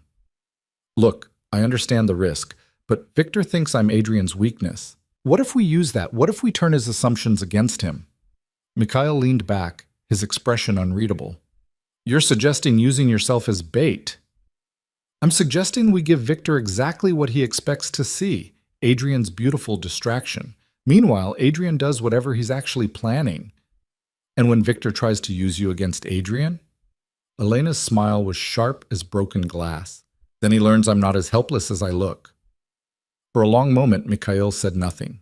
Then he pulled up a file on his computer. You'd need training, basic self-defense, weapon handling, how to identify threats. So train me. We have all day. Adrian will kill me for this. Only if we survive long enough for him to find out. Elena extended her hand. Do we have a deal? Mikhail looked at her hand, then at her face, and she saw the moment he made his decision. He shook her hand firmly. You're either very brave or very stupid. Can't I be both? He almost smiled. Meet me in the basement gym in 20 minutes. And Miss Brooks? Don't make me regret this. The next 8 hours were brutal. Mikhail put Elena through a crash course in survival that left her bruised, exhausted, and significantly more dangerous than she'd been that morning. He taught her how to break holds, where to strike for maximum damage, how to use everyday objects as weapons. He showed her how to identify exits, assess threats, read body language. You're not trying to win a fight, he explained as she practiced breaking a chokehold for the 20th time. You're trying to survive long enough for help to arrive. Make noise, cause chaos, run if you can. And if I can't run, Mikhail handed her a small knife, elegantly deadly. Then you make them regret touching you. By late afternoon, Elena could barely move. Every muscle screamed. But she could also disarm someone holding a gun, break free from restraints, and knew 17 different ways to incapacitate an attacker. You're a fast learner, Mikhail said as they wrapped up. Natural fighter's instinct. But, Elena, his expression turned serious. Training isn't the same as real violence. When it happens, it's fast and messy and terrifying. Don't freeze. That's how people die. I won't freeze. Good. He checked his watch. Adrian's leaving in 2 hours. You'll ride in the second car with me. Stay out of sight until I give the signal. And if things go wrong, you follow my instructions without question. Understood? Understood. Elena returned to her suite and found Lucas waiting, his face tight with worry. Where have you been? I've been looking everywhere. He stopped, taking in her disheveled appearance, the bruises forming on her arms. What the hell happened? Training. Elena moved past him to the closet. And before you start, yes, I know it's dangerous. Yes, I know I could get hurt. And no, I'm not changing my mind. You're going to the meeting tonight. Yes. Lucas wheeled himself in front of her, blocking her path. Elena, this is insane. Adrian has trained killers protecting him. He doesn't need you there. It's not about need. Elena met her brother's eyes. It's about choice. Adrian's been fighting alone his whole life. Everyone around him either fears him or wants something from him. I'm choosing to stand beside him, not behind him. Can't you understand that? Lucas was quiet for a long moment. I understand you're in love with him. Elena's breath caught. Hearing it said aloud made it real in a way it hadn't been before. Terrifying and exhilarating and absolutely true. Yes, she said simply. I am. Then be careful. Lucas grabbed her hand. Because losing Mom was hard enough. I can't lose you too. Elena pulled him into a fierce hug. You won't, I promise. But as she dressed for the meeting, practical clothes, dark colors, the knife Mikhail had given her hidden in her boot, Elena wondered if that was another promise she couldn't keep. Bras. The meeting was set for midnight at an abandoned warehouse in Red Hook. Neutral territory, theoretically, though Elena suspected Victor had chosen it specifically for the tactical advantages it offered. Lots of entrances, lots of places for his men to hide, difficult to secure. She rode in the second SUV with Mikhail and 3 other guards, her heart hammering against her ribs. Through the tinted windows, she watched Brooklyn roll past, familiar streets made strange and threatening by darkness and circumstance. "Remember the plan," Mikhail said quietly. "Stay in the car until I signal. If shooting starts, you hit the floor and stay down. If I tell you to run, you run and don't look back." Elena nodded, not trusting her voice. The convoy pulled up to the warehouse. Adrian's car stopped first, and she watched him emerge flanked by 6 guards. Even from a distance, he commanded attention, power and danger wrapped in an expensive suit. He scanned his surroundings with practiced efficiency, then strode toward the warehouse entrance. He didn't know she was here, didn't know she'd defied his protection and inserted herself into the most dangerous situation of her life. Elena sent up a silent prayer that he'd forgive her if they survived the night. Victor's cars arrived from the opposite direction. More men, more guns. The crime lord himself stepped out, and even from 50 feet away, Elena could see his cold smile. He said something to Adrian, gestured toward the warehouse. Both groups moved inside. "Now," Mikhail said. Elena slipped from the car and followed him toward a side entrance Mikhail had identified during the planning. They moved in shadow, keeping low, using shipping containers as cover. The warehouse loomed ahead, all broken windows and rusted metal. Inside, voices echoed. Adrian and Victor, their conversation just audible. "You're losing control, Volkov." Victor's voice dripped contempt. "First you let some girl make you weak. Then you start this pathetic war you can't win. It's embarrassing." "The only embarrassment," Adrian replied coldly, "is how badly you've overestimated your position. You're bleeding money, Victor. Your operations are crippled. Your men are deserting. And you think you can negotiate from strength? I think I can end you tonight and take everything you've built." Elena heard the threat in those words, saw Mikhail's hand move to his weapon. She pressed herself against a stack of crates, watching through a gap as the 2 crime lords faced each other. "You're welcome to try," Adrian said, "but before you do, you should know something." "What's that?" Adrian smiled, and it was the coldest thing Elena had ever seen. "You fell for the oldest trick in the book. While you've been posturing and making threats, my people have been dismantling your empire piece by piece. Your suppliers? Mine now. Your distributors? Working for me. Your lieutenant in Chicago? Currently sitting in a federal holding cell thanks to an anonymous tip." Victor's face went white. "You're lying." "Am I? Check your phone. I'll wait." "Oh." The crime lord pulled out his phone, and Elena watched his expression shift from anger to shock to pure rage as he scrolled through what must have been messages confirming everything Adrian had said. "You son of a bitch! Here's what happens next." Adrian's voice cut through Victor's fury like a blade. "You leave New York tonight. You take what's left of your operation and disappear. In exchange, I let you live. And if I refuse, then tomorrow morning the FBI receives evidence of every crime you've committed for the past 10 years. Trafficking, murder, racketeering, all of it documented and gift-wrapped. You'll spend the rest of your life in a federal prison, if you survive that long." Victor's hand moved toward his jacket, and Elena's breath caught. This was it. The moment everything went wrong. But before Victor could draw his weapon, Adrian's men moved. 6 guns appeared, all pointed at Victor and his guards. The crime lord froze, his hand still inside his jacket. "Don't," Adrian said quietly. "You're outgunned and outmaneuvered. Accept the loss and walk away while you still can." For a long moment, no one moved.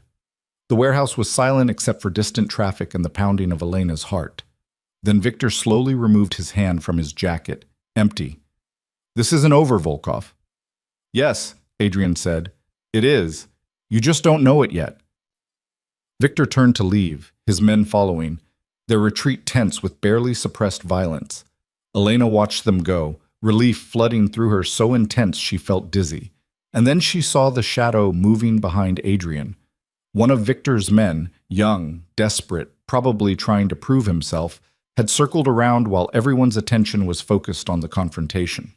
He emerged from behind a shipping container with his gun raised, aimed directly at Adrian's back. Elena didn't think. She moved on pure instinct, drawing the knife from her boot and running forward. She had maybe 3 seconds before the gunman noticed her, 2 seconds before he could fire. She closed the distance and drove the knife into his shoulder, just as his finger tightened on the trigger. The gun went off, deafening in the enclosed space.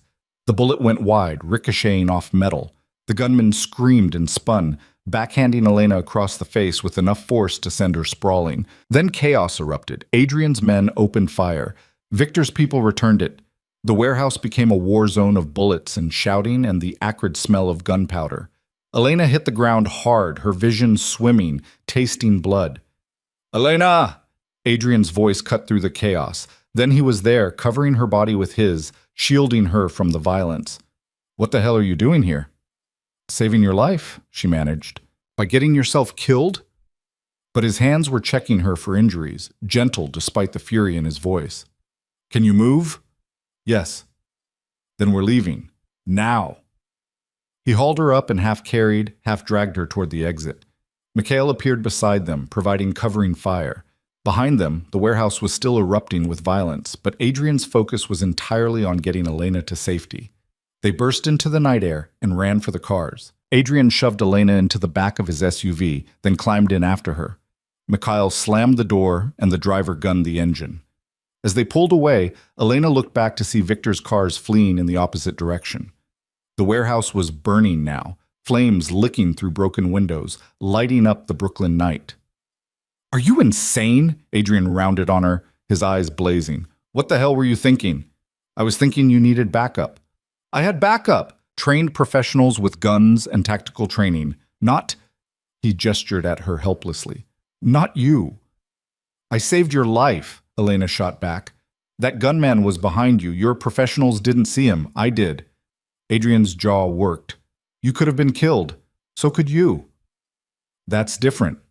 "Why? Because you're important and I'm expendable?" "Because I chose this life," Adrian's voice cracked. "You didn't. You're supposed to be safe, Elena. You're supposed to be the one thing in my world that isn't touched by violence and death. And instead you're—" He broke off, running his hands through his hair. "You're bleeding." Elena touched her face and felt the wetness. The gunman's backhand had split her lip and left her cheek swelling. "It's nothing." "It's not nothing." Adrian pulled out a handkerchief and pressed it gently against her lip. His hands were shaking. "You could have died tonight. Because of me. Because you were trying to protect me." "Yes." Elena covered his hand with hers. "And I'd do it again." "Don't." The word was almost pleading. "Please, Elena. Don't ask me to watch you risk yourself for me. I can't." His eyes closed. "I can't survive losing you." Elena shifted closer, wrapping her arms around him despite the pain in her ribs. Adrian held her like she might disappear, his face buried in her hair, his breathing ragged. "You're not going to lose me," she whispered. "We're both going to survive this. Together." The drive back to the mansion passed in tense silence. By the time they arrived, reports were already coming in. Victor's remaining men had scattered. The warehouse fire was being called an industrial accident, and Victor himself had disappeared, likely fleeing the city. It was over. Adrian helped Elena from the car, then picked her up entirely when she stumbled. She wanted to protest, to insist she could walk, but exhaustion and pain made her lean into his strength instead. He carried her straight to his private suite, setting her carefully on his bed, the same bed where they'd almost made love the night before. Dr. Petrov appeared within minutes, examining her injuries with practiced efficiency. "Mild concussion, split lip, extensive bruising," he announced. "But nothing permanent. You'll heal." After he left, Adrian sat beside her and took her hand. "You're staying in my suite tonight, where I can keep an eye on you." "Adrian, please." His thumb traced circles on her palm. "I need to know you're safe. After tonight, I need—" He trailed off, unable to finish. Elena squeezed his hand. "Okay." Later, after she'd showered and changed into one of Adrian's shirts, they lay together in the darkness. Adrian held her carefully, mindful of her injuries, his breathing slow and steady against her hair. "I was wrong," he said quietly. "About sending you away. About thinking I could protect you by keeping you at a distance. Tonight proved that keeping you close is the only way I don't lose my mind with worry." Elena shifted to look at him. "Does this mean you're done trying to send me to safe houses upstate?" "This means I'm accepting what I've known since the moment I saw you on that staircase in the designer dress. His hand cupped her face. You're mine, Elena. Not as property or possession, but as the person I choose. The person I... He hesitated. The person you what? Adrian's eyes met hers, vulnerable and open in a way she'd never seen. The person I love. The words hung in the air between them, precious and terrifying, and absolutely true. Elena felt tears burn her eyes. I love you too, she whispered. Even though you're impossible and dangerous and overprotective, I love you, Adrian Volkov. He kissed her then, gentle and reverent, like she was something sacred, and as Elena lost herself in his touch, she understood that this, them, was worth every risk, every danger, every moment of fear. Because love, real love, was the most dangerous thing of all. And Elena had never felt more alive. Elena woke to sunlight streaming through unfamiliar windows, and the warmth of Adrian's body wrapped around hers. For a moment she lay perfectly still, absorbing the reality of where she was. In his bed, in his arms, safe despite everything that had happened the night before. Adrian's breathing was slow and even against her neck, one arm draped protectively across her waist. Elena had never seen him sleep before, had never witnessed the vulnerability of him completely at rest. The sharp edges that defined him during waking hours had softened. He looked younger somehow, less burdened. She shifted carefully, trying not to wake him, but his arm tightened immediately. Don't move. His voice was rough with sleep. Just stay. Elena settled back against him. How long have you been awake? Long enough to convince myself you're real and not some dream I conjured. I'm very real. She winced as her bruised ribs protested. The pain confirms it. Adrian sat up immediately, his expression shifting to concern. How bad is it? Should I call Dr. Petrov? I'm fine. Just sore. Elena caught his hand before he could reach for his phone. Adrian, I've survived worse. Remember? His jaw tightened at the reminder of the alley, of how they'd met. That doesn't make this hurt any less. But it means I know how to heal. She pulled him back down beside her. And this time, I have you to help. Adrian studied her face, his fingers tracing the bruise on her cheekbone with devastating gentleness. Last night, when I saw that gunman behind me and realized you'd thrown yourself into danger, he stopped, his voice breaking slightly. I've never been that terrified, not in my entire life. I couldn't let him shoot you. You should have. Better me than you. Elena sat up despite the pain, forcing Adrian to meet her eyes. Don't ever say that. Don't ever suggest your life matters less than mine. It does. The words were simple, absolute. Elena, I've done things. Terrible things. Things I can never take back or make right. My hands have blood on them that will never wash clean. But you... His palm cupped her face. You're good. Pure. You save people instead of destroying them. The world needs more of you and less of me. That's not how this works. Elena covered his hand with hers. You don't get to decide who deserves to live based on some moral scorecard. We both matter, Adrian. Equally. You don't understand? Then help me understand. Elena's voice was firm. Tell me what haunts you. Tell me why you think you deserve less than anyone else. Adrian pulled away, moving to the windows where the morning light carved his profile in sharp relief. For a long moment, Elena thought he wouldn't answer. Then he spoke, his voice distant. I was 17 when my father died. Cancer, slow and painful. Before he went, he told me I had to take over the business. The real business, not the legitimate front companies. Adrian's hands curled into fists. I didn't want it. I had plans. College, maybe law school, a normal life. But my father said I had responsibilities. Family legacy. Debts to honor. Elena listened in silence, sensing he needed to get this out. My first kill was 3 weeks after the funeral. A man who'd been stealing from us. My father's lieutenant said I had to prove myself, show I wasn't weak like they thought. Adrian's voice was hollow. I remember looking at him, this middle-aged guy who probably had kids, a wife, a life, and I remember thinking if I pulled the trigger, there was no going back. I'd become exactly what my father wanted. What did you do? I pulled the trigger. Adrian turned to face her. And then I pulled it again on the next person, and the next, until it stopped feeling like murder and started feeling like business, until I stopped seeing people and started seeing obstacles or assets or threats. But you see me, Elena said quietly.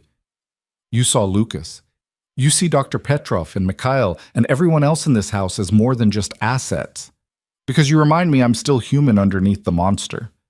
Adrian moved back to the bed, sitting on the edge. That's why losing you would destroy me, Elena. Not because I love you, though I do, but because you're proof I haven't completely lost my soul yet. Elena's heart broke for him. For the boy who'd been forced into a life he never wanted. For the man who carried the weight of impossible choices and unmeasurable guilt. She reached for him, pulling him close. You're not a monster, she whispered against his chest. Monsters don't pay off strangers' medical debts. They don't save their housekeeper's paralyzed brother. They don't lie awake worried about keeping someone safe. Elena, and monsters definitely don't fall in love. She pulled back to look at him. Whatever you've done, whoever you've had to become to survive, you're still capable of love. That means you're still human, still worth saving. Adrian's eyes glistened with something that might have been tears. You make it sound so simple. It is simple. Not easy, but simple. Elena kissed him softly. You choose who you want to be from this moment forward. The past is done. You can't change it. But the future, that's still unwritten. He kissed her back deeper this time, and Elena felt the desperation in it, the need to believe her words, to accept the redemption she was offering. When they finally broke apart, Adrian rested his forehead against hers. I don't deserve you. Probably not, but you're stuck with me anyway. A knock at the door interrupted the moment. Mikhail's voice came through. Sir, we have a situation. Adrian's entire demeanor shifted, the vulnerable man disappearing behind the cold crime lord. Come in. Mikhail entered, his expression grim. Victor's car was found abandoned at the Canadian border, empty. No sign of him or his remaining men. He ran. Adrian stood, already moving toward his closet. Smart move on his part. There's more. The FBI contacted our lawyer an hour ago. They want to meet with you, today. Elena's stomach dropped. The FBI? Why? Probably about the warehouse fire last night. Adrian pulled on fresh clothes with efficient movements, or Victor's disappearance, or any number of things they've been trying to pin on me for years. What are you going to do? What I always do, cooperate fully while revealing absolutely nothing. He straightened his tie, transforming before Elena's eyes into the polished businessman whose legitimate empire employed thousands. Mikhail, arrange the meeting for this afternoon, my lawyer's office, and increase security on the estate. If the feds are sniffing around, others might see it as an opportunity. Already done, sir. After Mikhail left, Adrian turned to Elena. Stay in the mansion today. Don't go anywhere without guards. I don't trust that Victor's really gone. Be careful with the FBI. Always am. He kissed her once more, lingering. I'll be back before dinner. We need to talk about what happens next. What do you mean? I mean, Victor running doesn't end this. There are others who'll see his failure as an opening. The next few weeks are going to be dangerous while I consolidate control. Adrian's eyes were serious. And you need to decide if this is really the life you want. Because once things settle, once the dust clears, you and Lucas could leave. I could set you up somewhere safe, somewhere far from all of this. Elena's chest tightened. Is that what you want? For me to leave? I want you to have a choice. A real one, not one made in the chaos of violence and fear. His hand cupped her face. Think about it, please. Then he was gone, leaving Elena alone with thoughts that spiraled in a dozen different directions. She found Lucas in the physical therapy room, working through his exercises with Dr. Petrov's supervision. Her brother could walk nearly 30 feet now, without assistance, and the joy on his face when he saw her was pure and bright. Elena, did you see? I made it to the window and back. I saw. She hugged him carefully. I'm so proud of you. After Dr. Petrov left them alone, Lucas studied her face. You look like someone kicked your puppy. What's wrong? Elena sank into a chair. Adrian asked me to think about leaving, once things calmed down. He'd set us up somewhere safe, away from all this. And that's bad because I don't want to leave. The admission felt raw. I love him, Lucas, really love him. And the thought of walking away, even if it's safer, feels like cutting out part of my heart. Lucas wheeled his chair closer. But? But maybe he's right. Maybe you and I could have normal lives somewhere else. You could finish school. I could go to college like I'd planned. We could be ordinary people with ordinary problems instead of living in a crime lord's mansion surrounded by armed guards. Except we'd be miserable, Lucas said quietly. At least you would. I see how you look at him, Elena, and more importantly, I see how he looks at you. Like you're the sun, and he's been living in darkness his whole life. That doesn't mean it's right or safe. When has anything we've done been safe? Lucas grabbed her hand. Mom died. I got paralyzed. We were buried in debt and barely surviving. Then Adrian came into our lives and gave us a chance to actually live instead of just existing. Yeah, it's dangerous, but it's also real, and you deserve something real after everything you've sacrificed. What about you? Don't you deserve normal? I deserve a sister who's happy, who's in love and loved back, who doesn't work herself to death trying to save me. Lucas's eyes were fierce. If Adrian makes you happy, and he does, I can see it, then that's enough for me. We'll figure out the rest. Elena felt tears prick her eyes. When did you get so wise? Around the time my big sister taught me that love means showing up, even when it's hard, especially when it's hard. Lucas squeezed her hand. So show up, Elena. Stop running from the best thing that's ever happened to you, just because you're scared. She pulled him into a hug, grateful beyond words for this person who knew her better than anyone. I love you. You know that? I know? Now go figure out how to tell Adrian you're staying, because trust me, he needs to hear it. Elena spent the afternoon restless, pacing her suite, trying to organize her thoughts. Everything Lucas had said was true. Everything Adrian had offered, the escape, the safety, the normal life, was tempting in theory. But in practice, the thought of leaving made her chest ache. She'd been invisible for so long, moving through the world like a ghost, present but not seen, alive but not living. Adrian had changed that. He'd seen her, really seen her, and in seeing her had made her visible to herself. How could she walk away from that? How could she choose safety over the terrifying, exhilarating reality of being fully alive? She couldn't. She wouldn't. Elena was pulling on her shoes, planning to find Adrian the moment he returned when her phone buzzed. Unknown number. She almost ignored it, but something made her answer. Elena Brooks? The voice was male, unfamiliar, with a faint accent. Who is this? A friend. Or I could be, if you're smart. A pause. I have information about Viktor Kozlov. Information Adrian Volkov would pay dearly for. Elena's blood ran cold. How did you get this number? That doesn't matter. What matters is Viktor didn't run to Canada. He's still in New York, and he's planning something big, something that will hurt Adrian badly. Why are you telling me this? Because I'm offering you a deal. Meet me alone, and I'll tell you everything.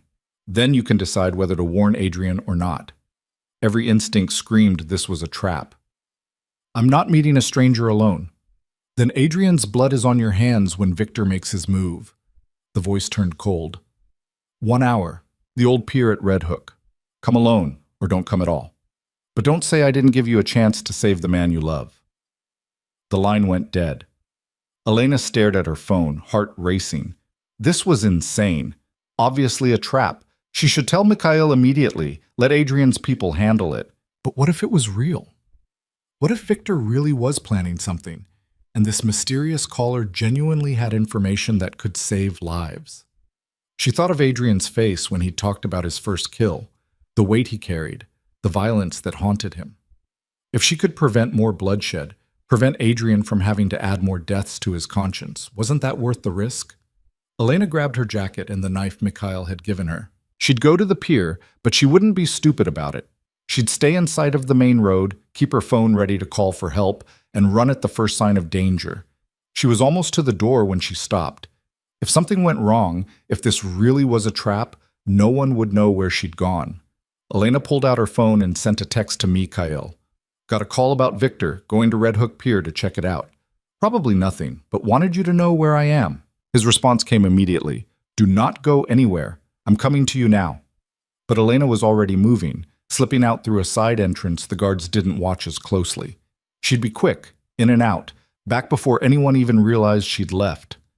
Famous last words, she thought grimly. The Uber ride to Red Hook took 20 minutes through afternoon traffic.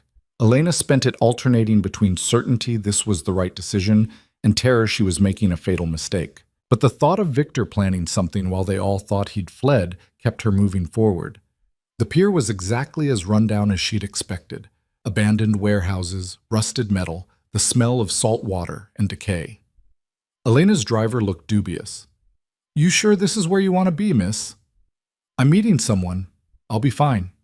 He drove away, and Elena was alone with the wind off the harbor and the growing certainty she'd made a terrible mistake. She pulled out her phone to call Mikhail to admit this was stupid and ask for extraction.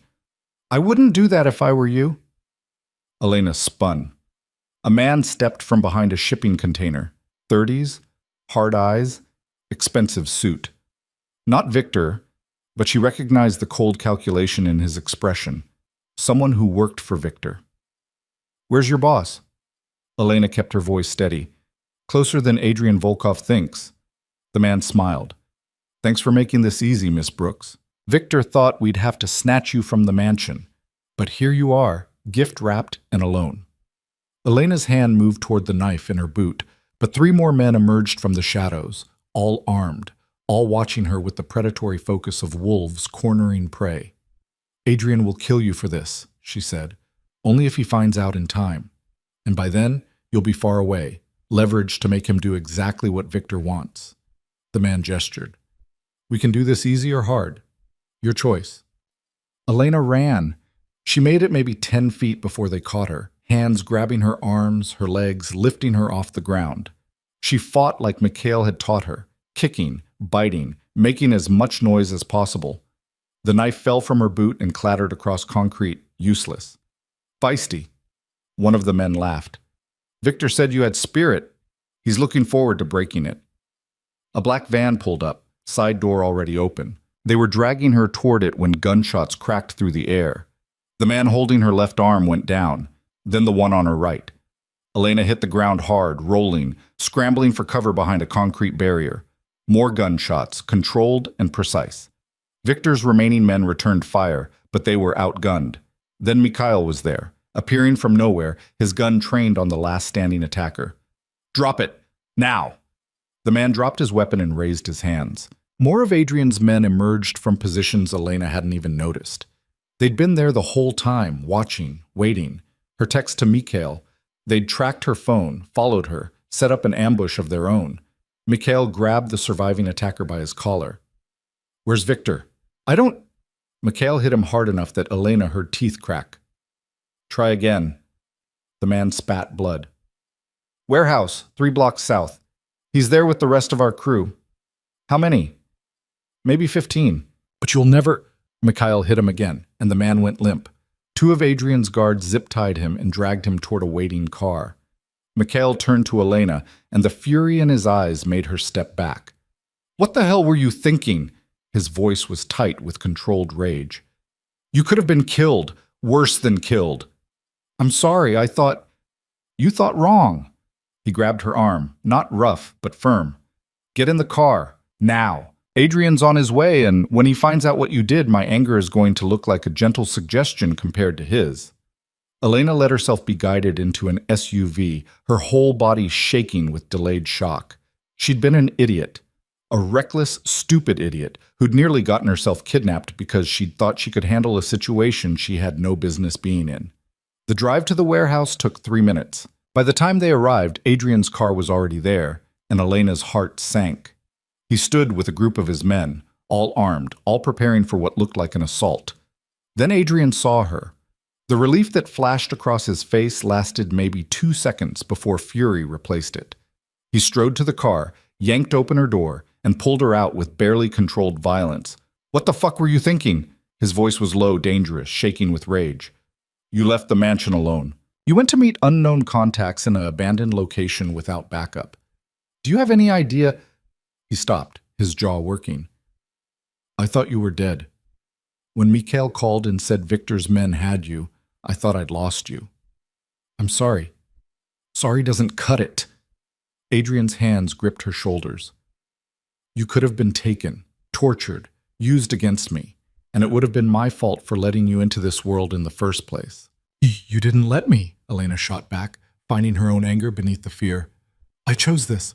I chose you. And yes, I made a mistake coming here alone, but I was trying to help. I was trying to get information that could save you. I don't need you to save me. I need you to be safe. Well, maybe I'm tired of being safe while you risk everything. Elena's voice rose to match his. Maybe I'm tired of sitting in that mansion waiting to hear if you're coming back alive. Maybe I want to fight beside you instead of hiding behind you. Then you're going to get yourself killed, Adrian's voice broke. And I won't survive that. He pulled her against him, holding her so tight she could barely breathe. Elena felt him shaking, felt the fear radiating off him in waves, and understood this wasn't really about anger, it was about terror. About a man who'd lost everyone he'd ever cared about and was facing the possibility of losing her too. I'm okay, she whispered against his chest. I'm here. I'm safe. This time. Adrian pulled back just enough to look at her. But Victor's in that warehouse right now, and this ends tonight, one way or another. Then let's end it. Elena touched his face. Together. Absolutely not. I'm not asking permission. Elena's voice was firm. I'm telling you I'm done watching from the sidelines. Whatever happens next, we face it together or not at all. Adrian looked like he wanted to argue, looked like he wanted to lock her in the car and keep her away from the violence about to unfold. But something in Elena's expression must have convinced him she meant every word. Stay behind me, he said finally. And if I tell you to run, you run. Promise me. I promise. He kissed her hard, desperate, then turned to his men. We're going in. Mikhail, take the north entrance. Dmitri south. I want eyes on all exits. Victor doesn't leave this warehouse alive. The assault was swift and brutal. Adrian's men moved with military precision, clearing rooms with controlled violence. Elena stayed close to Adrian like she'd promised, her heart hammering as gunfire echoed through the cavernous space. They found Victor on the second floor, cornered with 5 of his remaining men. He smiled when he saw Adrian, but it didn't reach his eyes. Adrian Volkov, come to finish this personally? You should have left when I gave you the chance. Adrian's gun never wavered. Now you don't get that option. Kill me, and someone else takes my place. This city is too valuable. The war never ends. You're wrong. Adrian's voice was cold as winter. The war ends tonight, along with anyone stupid enough to challenge me after seeing what happens to those who try. Victor's eyes slid to Elena. And her? Your weakness made flesh? Killing me won't protect her from the next person who wants to hurt you. No. Adrian stepped forward. But it sends a message. Touch what's mine and die screaming. The standoff lasted maybe 5 seconds. Then Victor's men made their move, and the warehouse erupted in gunfire. Elena hit the ground as Adrian returned fire with deadly accuracy. The fight was chaos, noise and smoke and the copper smell of blood. But through it all, Adrian stood between her and danger, protecting her even as he systematically eliminated threats. When the smoke cleared, Victor lay on the concrete, bleeding from multiple wounds. His men were dead or dying. Adrian stood over him, gun pointed at his head. Any last words? Victor smiled through bloody teeth. This changes nothing. You're still what you are, a killer, a monster. And He looked at Elena. She'll realize it eventually. Leave you for someone clean. Maybe. Adrian's finger tightened on the trigger. But at least I'll die knowing I protected what I love. The gunshot echoed through the warehouse, final and absolute. Elena closed her eyes, but she didn't turn away. This was Adrian's world. This was the reality of loving him. And if she was going to stay, if she was going to choose this life, she needed to face it with open eyes. When she looked again, Victor was dead. The threat that had hung over them for weeks was gone. But Adrian stood perfectly still, staring at the body, and Elena saw the weight settling back on his shoulders. Another death? Another choice he couldn't take back. She stood and went to him, taking his hand. It's over. Yes. Adrian's voice was hollow. It's over. They left the warehouse together, Mikhail and the others handling cleanup. In the car, Adrian was silent, staring at his hands like he could still see the blood. Talk to me, Elena said quietly. I just killed a man in front of you. I let you see exactly what I am. He finally looked at her. And I need to know if that changes anything. If seeing me like that makes you want to leave after all. Elena thought about his question. Really thought about it. She'd watched the man she loved kill someone, had witnessed violence she'd only seen in movies. By all rights, she should be horrified, terrified, ready to run. But all she felt was relief that Adrian was safe, that the threat was gone, that they could finally breathe. It doesn't change anything, she said, because I already knew who you are, what you're capable of, and I chose you anyway. I choose you still. Adrian's eyes closed, and Elena saw a tear slide down his cheek. I don't deserve you. Probably not. She leaned into him. But you're stuck with me regardless. He pulled her close, and they sat like that as the car carried them back to the mansion. Back to safety. Back to the life they were building together despite everything trying to tear them apart. Tomorrow would bring new challenges, new threats. The reality of Adrian's world didn't end with Victor's death. But tonight, they were together. They were alive. And that was enough. The following days passed in a strange calm that felt more unsettling than the violence that had preceded it.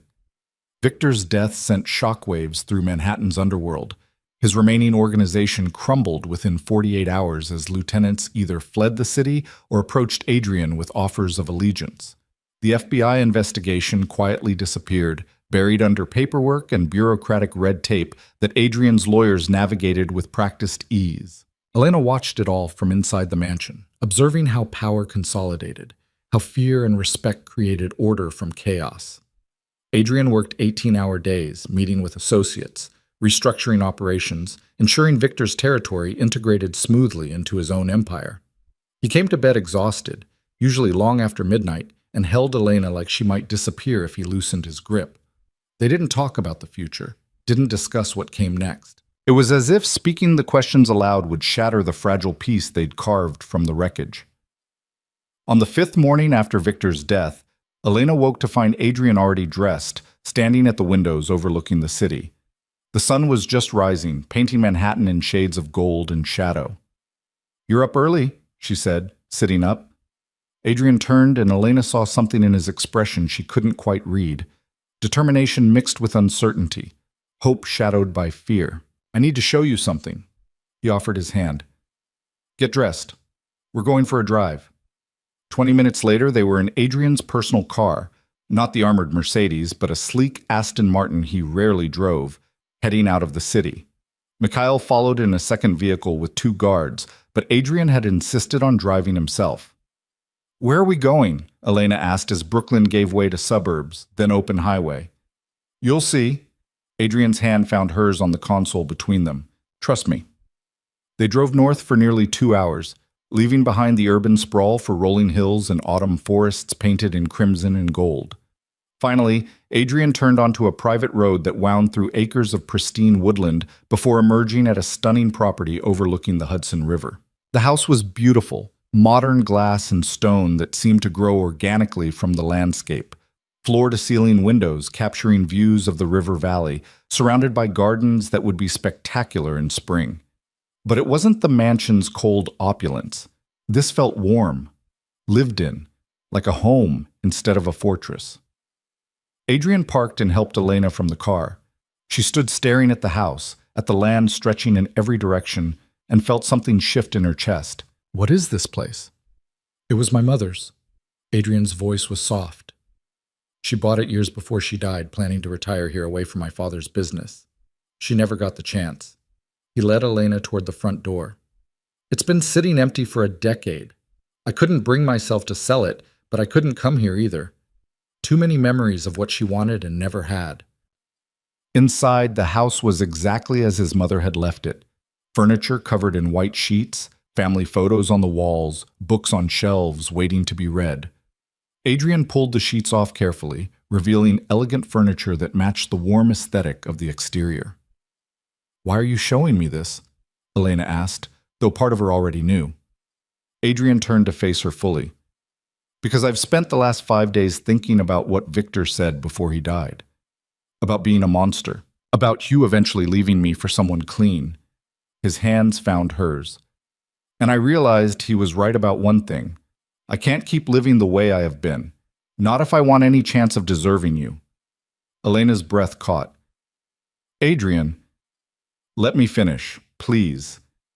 He led her to the windows overlooking the river. For 15 years, I've run my father's empire. Built it bigger, more powerful. I told myself it was duty, legacy, responsibility. But the truth is, I was just continuing the cycle because I didn't know how to do anything else. What are you saying? I'm saying I want out. Not completely. I'm not naive enough to think I can just walk away. But I can transition. Hand operational control to people I trust while I focus on the legitimate businesses. Real estate, investments, the construction companies. Things my mother would have been proud of instead of ashamed. Elena's heart was racing. And this house? Could be ours. If you want it. Adrian's voice was rough with emotion. You and Lucas could live here. Safe. Far enough from the city that the shadows of my past don't touch you every day, but close enough that I can be here whenever I'm not dealing with business. We could have something close to normal, Elena. Not perfect, but real. Tears burned Elena's eyes. You'd give up your empire for me? Not give up. Transform it into something that doesn't require me to kill people to maintain control. Something that lets me sleep at night without seeing their faces. Adrian cupped her face in his hands. You asked me once what I wanted. I want this. A life with you. Maybe marriage someday if you'll have me. Maybe kids if we're lucky. A future that's about building instead of destroying. Elena could barely breathe through the emotion flooding her chest. What about the people who won't let you walk away? The enemies who will see it as weakness. That's why the transition will take time, a year, maybe 2, to consolidate enough power that my stepping back doesn't create a vacuum, to put the right people in place, to make sure anyone who might challenge the new structure understands the consequences. His thumb traced her cheekbone. But it starts now, today, with me choosing a different path forward. And if I said I wanted to go back to the city? To stay at the mansion with you? Then we stay. This isn't about me deciding what's best for you, Elena. It's about giving you options, real ones. Adrian's eyes were intense. I love you, more than I thought I was capable of loving anyone. And whatever you choose, city or countryside, staying or leaving, this life or a different one, I'll make it work. Because you're the only future I want. Elena looked around the house, imagining it filled with life instead of memories. She pictured Lucas here, continuing his physical therapy in the gardens, maybe going back to school at one of the nearby colleges. She imagined herself waking up to river views instead of iron gates, building something real instead of just surviving. But more than that, she imagined Adrian here, coming home to peace instead of violence, learning to be the man his mother had hoped he'd become, growing into someone defined by more than the terrible choices his father had forced on him. I want this, she said finally. I want to try building something real with you. Here, in this house your mother loved, away from the violence but not from you, never from you. Adrian's expression cracked, relief and joy and love flooding his features. He pulled her into a kiss that was different from all the ones before, not desperate or hungry, but tender, a promise of tomorrow instead of fear of today. I'll make you happy, he murmured against her lips. I swear it, whatever it takes. You already do, Elena pulled back to look at him. But Adrian, you need to understand something.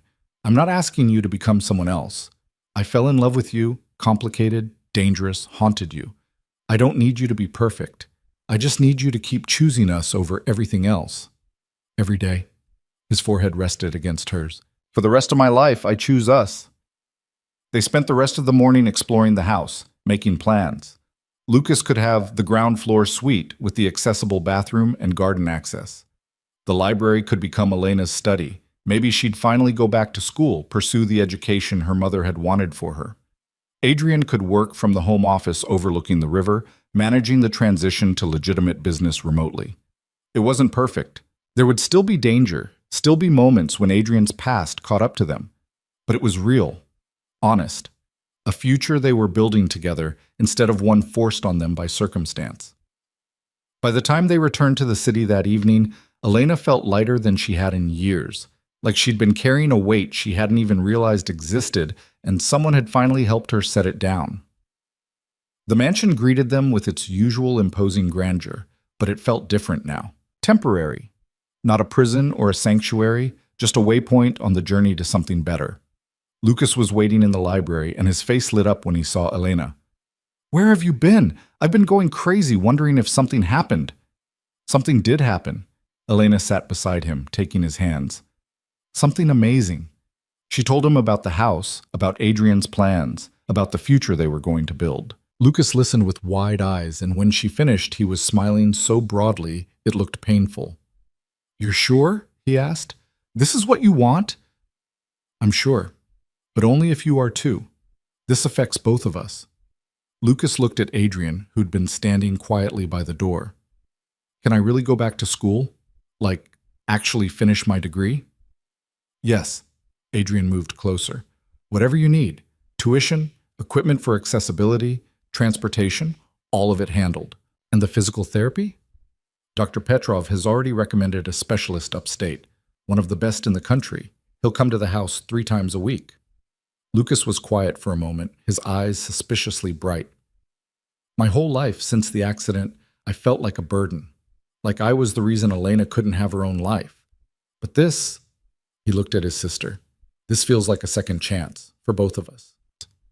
Elena pulled him into a hug, and over his shoulder she saw Adrian watching them with an expression of such pure contentment that her heart ached. This was what love looked like. Not grand gestures or dramatic rescues, but quiet moments of building a life together, of choosing each other even when the world made that choice difficult. The next weeks were a whirlwind of activity. Adrian began the delicate process of restructuring his empire, promoting trusted lieutenants and gradually extracting himself from day-to-day operations. He met with rivals and allies alike, making it clear that while he was stepping back, his protection and retribution were still very much in effect for those under his aegis. Elena and Lucas moved into the riverside house, slowly transforming it from a shrine to Adrian's mother into a living, breathing home. They filled it with new furniture and old books, with Lucas's physical therapy equipment and Elena's college applications. The gardens came alive under professional care, and the river view became their morning meditation.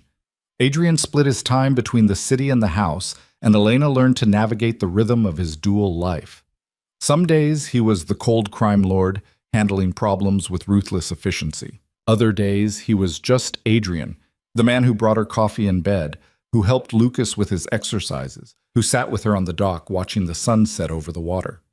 2 months after Victor's death, on a cold December evening, Adrian came home with news that would change everything. Elena was in the kitchen preparing dinner when she heard his car in the driveway.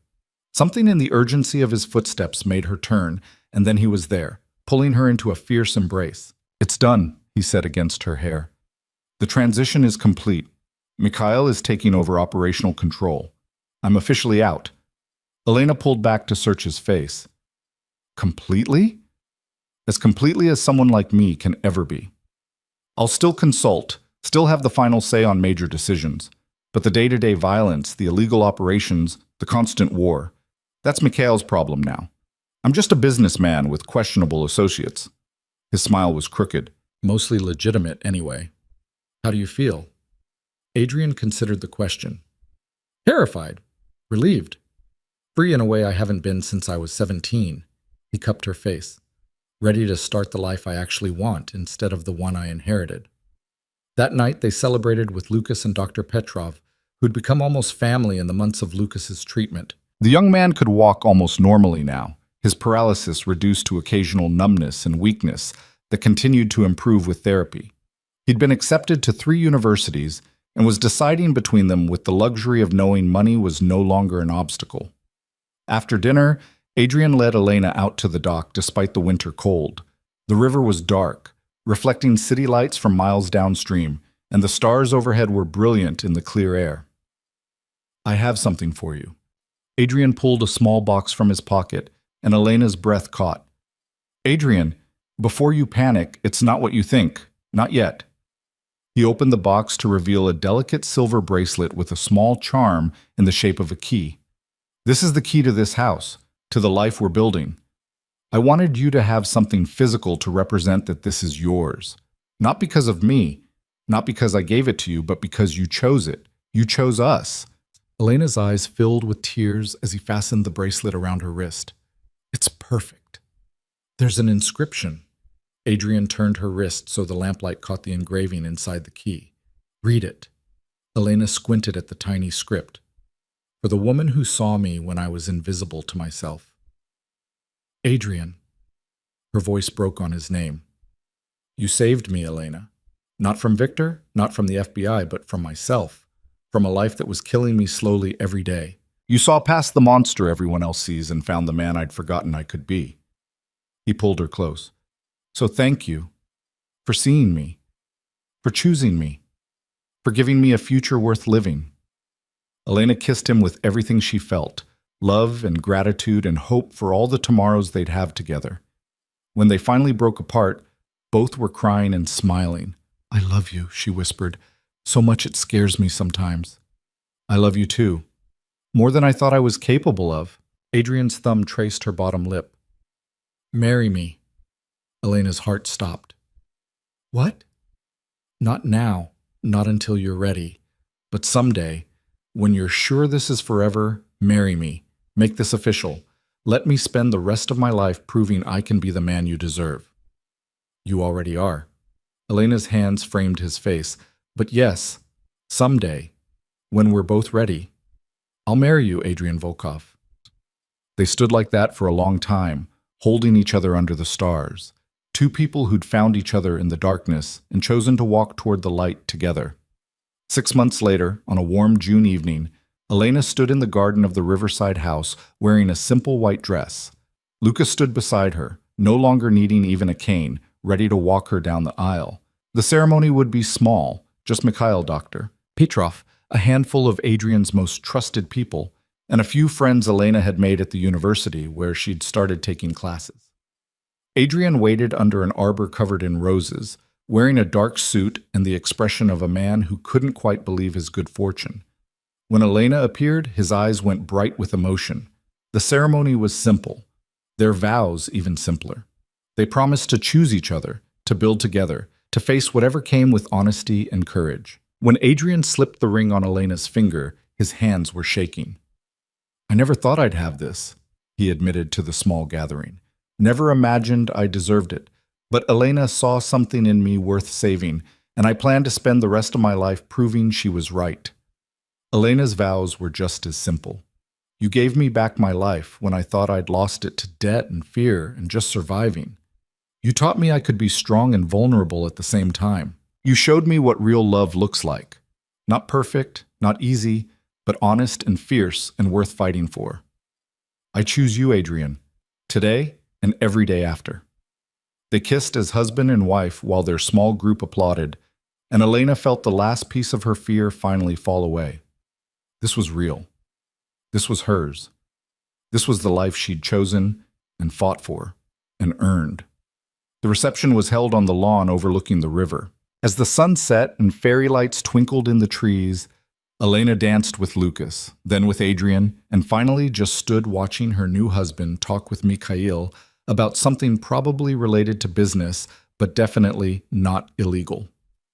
You look happy, Lucas said, appearing beside her with 2 glasses of champagne. I am. Deliriously, terrifyingly happy. Elena accepted the glass. How are you doing? I got the acceptance letter today. For the coaching program. Lucas's smile was incandescent. I start in the fall. They want me to work with adaptive athletes, help develop new training techniques for people with spinal injuries. Lucas, that's amazing. It feels like everything Mom wanted for us is finally happening. Not the way she imagined, but still real. He looked at Adrian across the lawn. She would have liked him, I think. Once she got past the whole crime lord thing. Elena laughed. Maybe. Or she would have killed him for putting me in danger. Nah. She would have seen what I see. A guy who loves you so much, he's willing to change his entire life to make you happy. That's rare, Elena. Hold on to it. I plan to. Later, after the guests had left and Lucas had retired to his suite, Adrian and Elena walked down to the dock. The river was peaceful in the moonlight, and somewhere in the distance, a night bird called. No regrets? Adrian asked, pulling Elena against his side. Not one. You? Only that I didn't find you sooner. Think of all the time we wasted when you were invisible and I was blind. We found each other when we were meant to. Not before, when we couldn't have handled it, but exactly when we needed each other most. Elena turned to face him. Besides, if I'd met you before the alley, before Lucas and the debts, and learning how strong I actually am, I wouldn't have been ready for you. I would have run. And now? Now I know what's worth staying for. She kissed him softly. You're worth it, Adrian. This life we're building, this future, it's worth every risk, every moment of fear. Because at the end of the day, I get to wake up beside you. I get to love you and be loved by you. And that makes everything else bearable. Adrian held her close, and Elena felt his heart beating against hers, steady and strong. They'd both been invisible in their own ways, her to the world, him to himself. But together, they'd found a way to be seen, to be real, to be fully, gloriously alive. The next morning, Elena woke in their bedroom, their actual bedroom now, shared and official, to find Adrian already awake, watching her with soft eyes. Good morning, Mrs. Volkov? Elena smiled at the name. She'd kept Brooks professionally, but hearing him call her Mrs. Volkov still sent warmth through her chest. Good morning, husband. I have something to show you. Get dressed. They drove into the city, to a neighborhood in Brooklyn Elena didn't recognize. Adrian parked in front of a community center that looked recently renovated, all fresh paint and new windows. What is this? Come see. Inside, the center was bustling with activity. Kids in after-school programs, adults in job training classes, a medical clinic offering free care. Adrian led Elena to a plaque on the wall. The Catherine Volkov Center for Community Development, established 2024, in memory of a woman who believed everyone deserves a second chance. Your mother, Elena whispered. Yes. I used Victor's territory, his old operations, and turned them into something good. Jobs programs for at-risk youth, medical care for people without insurance, education initiatives for immigrants. Adrian's voice was thick with emotion. It won't erase what I've done, but maybe it balances the scales a little. Elena pulled him into a fierce hug. She would be so proud of you. I hope so. I'm trying to be someone who deserves that pride, someone who deserves you. They toured the center together, Adrian introducing Elena to staff members and program participants. She saw the impact he was making, real, tangible good in a community that had once known only his violence. It wasn't redemption, maybe, but it was a start.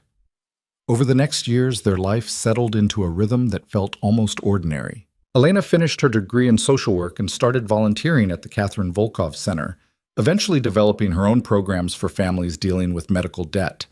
Lucas became a renowned coach for adaptive athletes, his own recovery inspiring hundreds of others.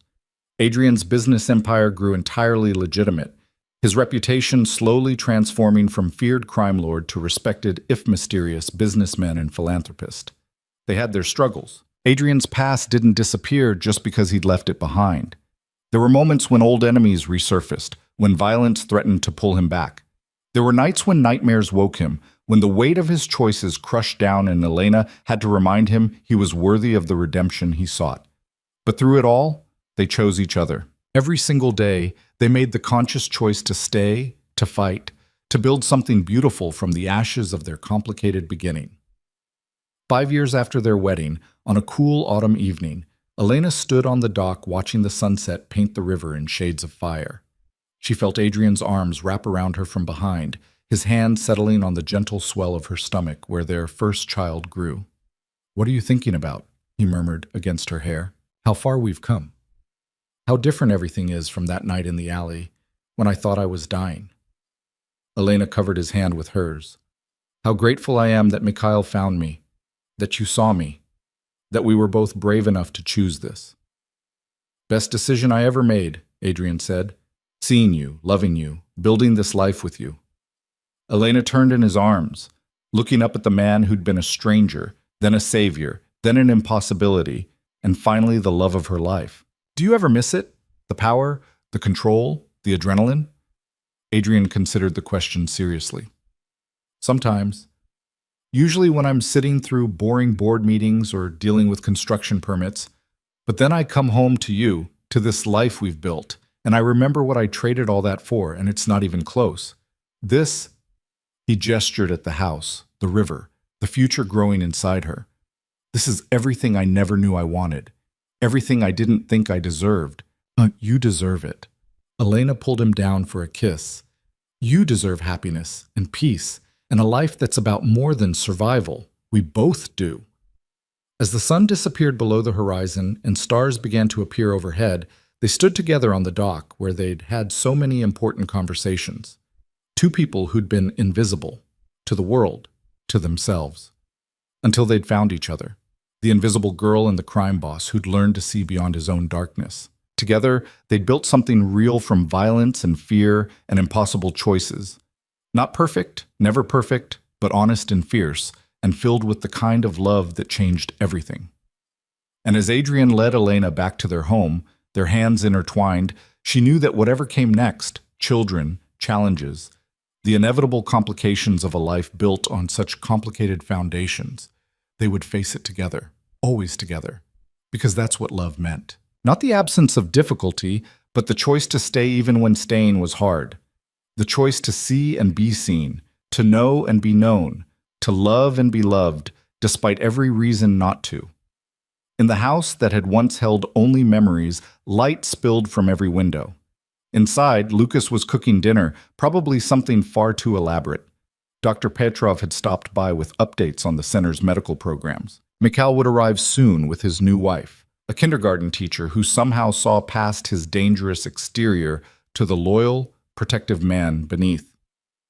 This was their life now. Complicated, yes. Unconventional, absolutely. But theirs, built from choices and chances, from seeing each other when the rest of the world looked away. Elena Brooks-Volkov had spent years being invisible, but now, wrapped in her husband's arms in the home they'd created together, she'd never felt more seen, more known, more completely and gloriously alive. And that made every moment of darkness they'd survived worth it, every single one.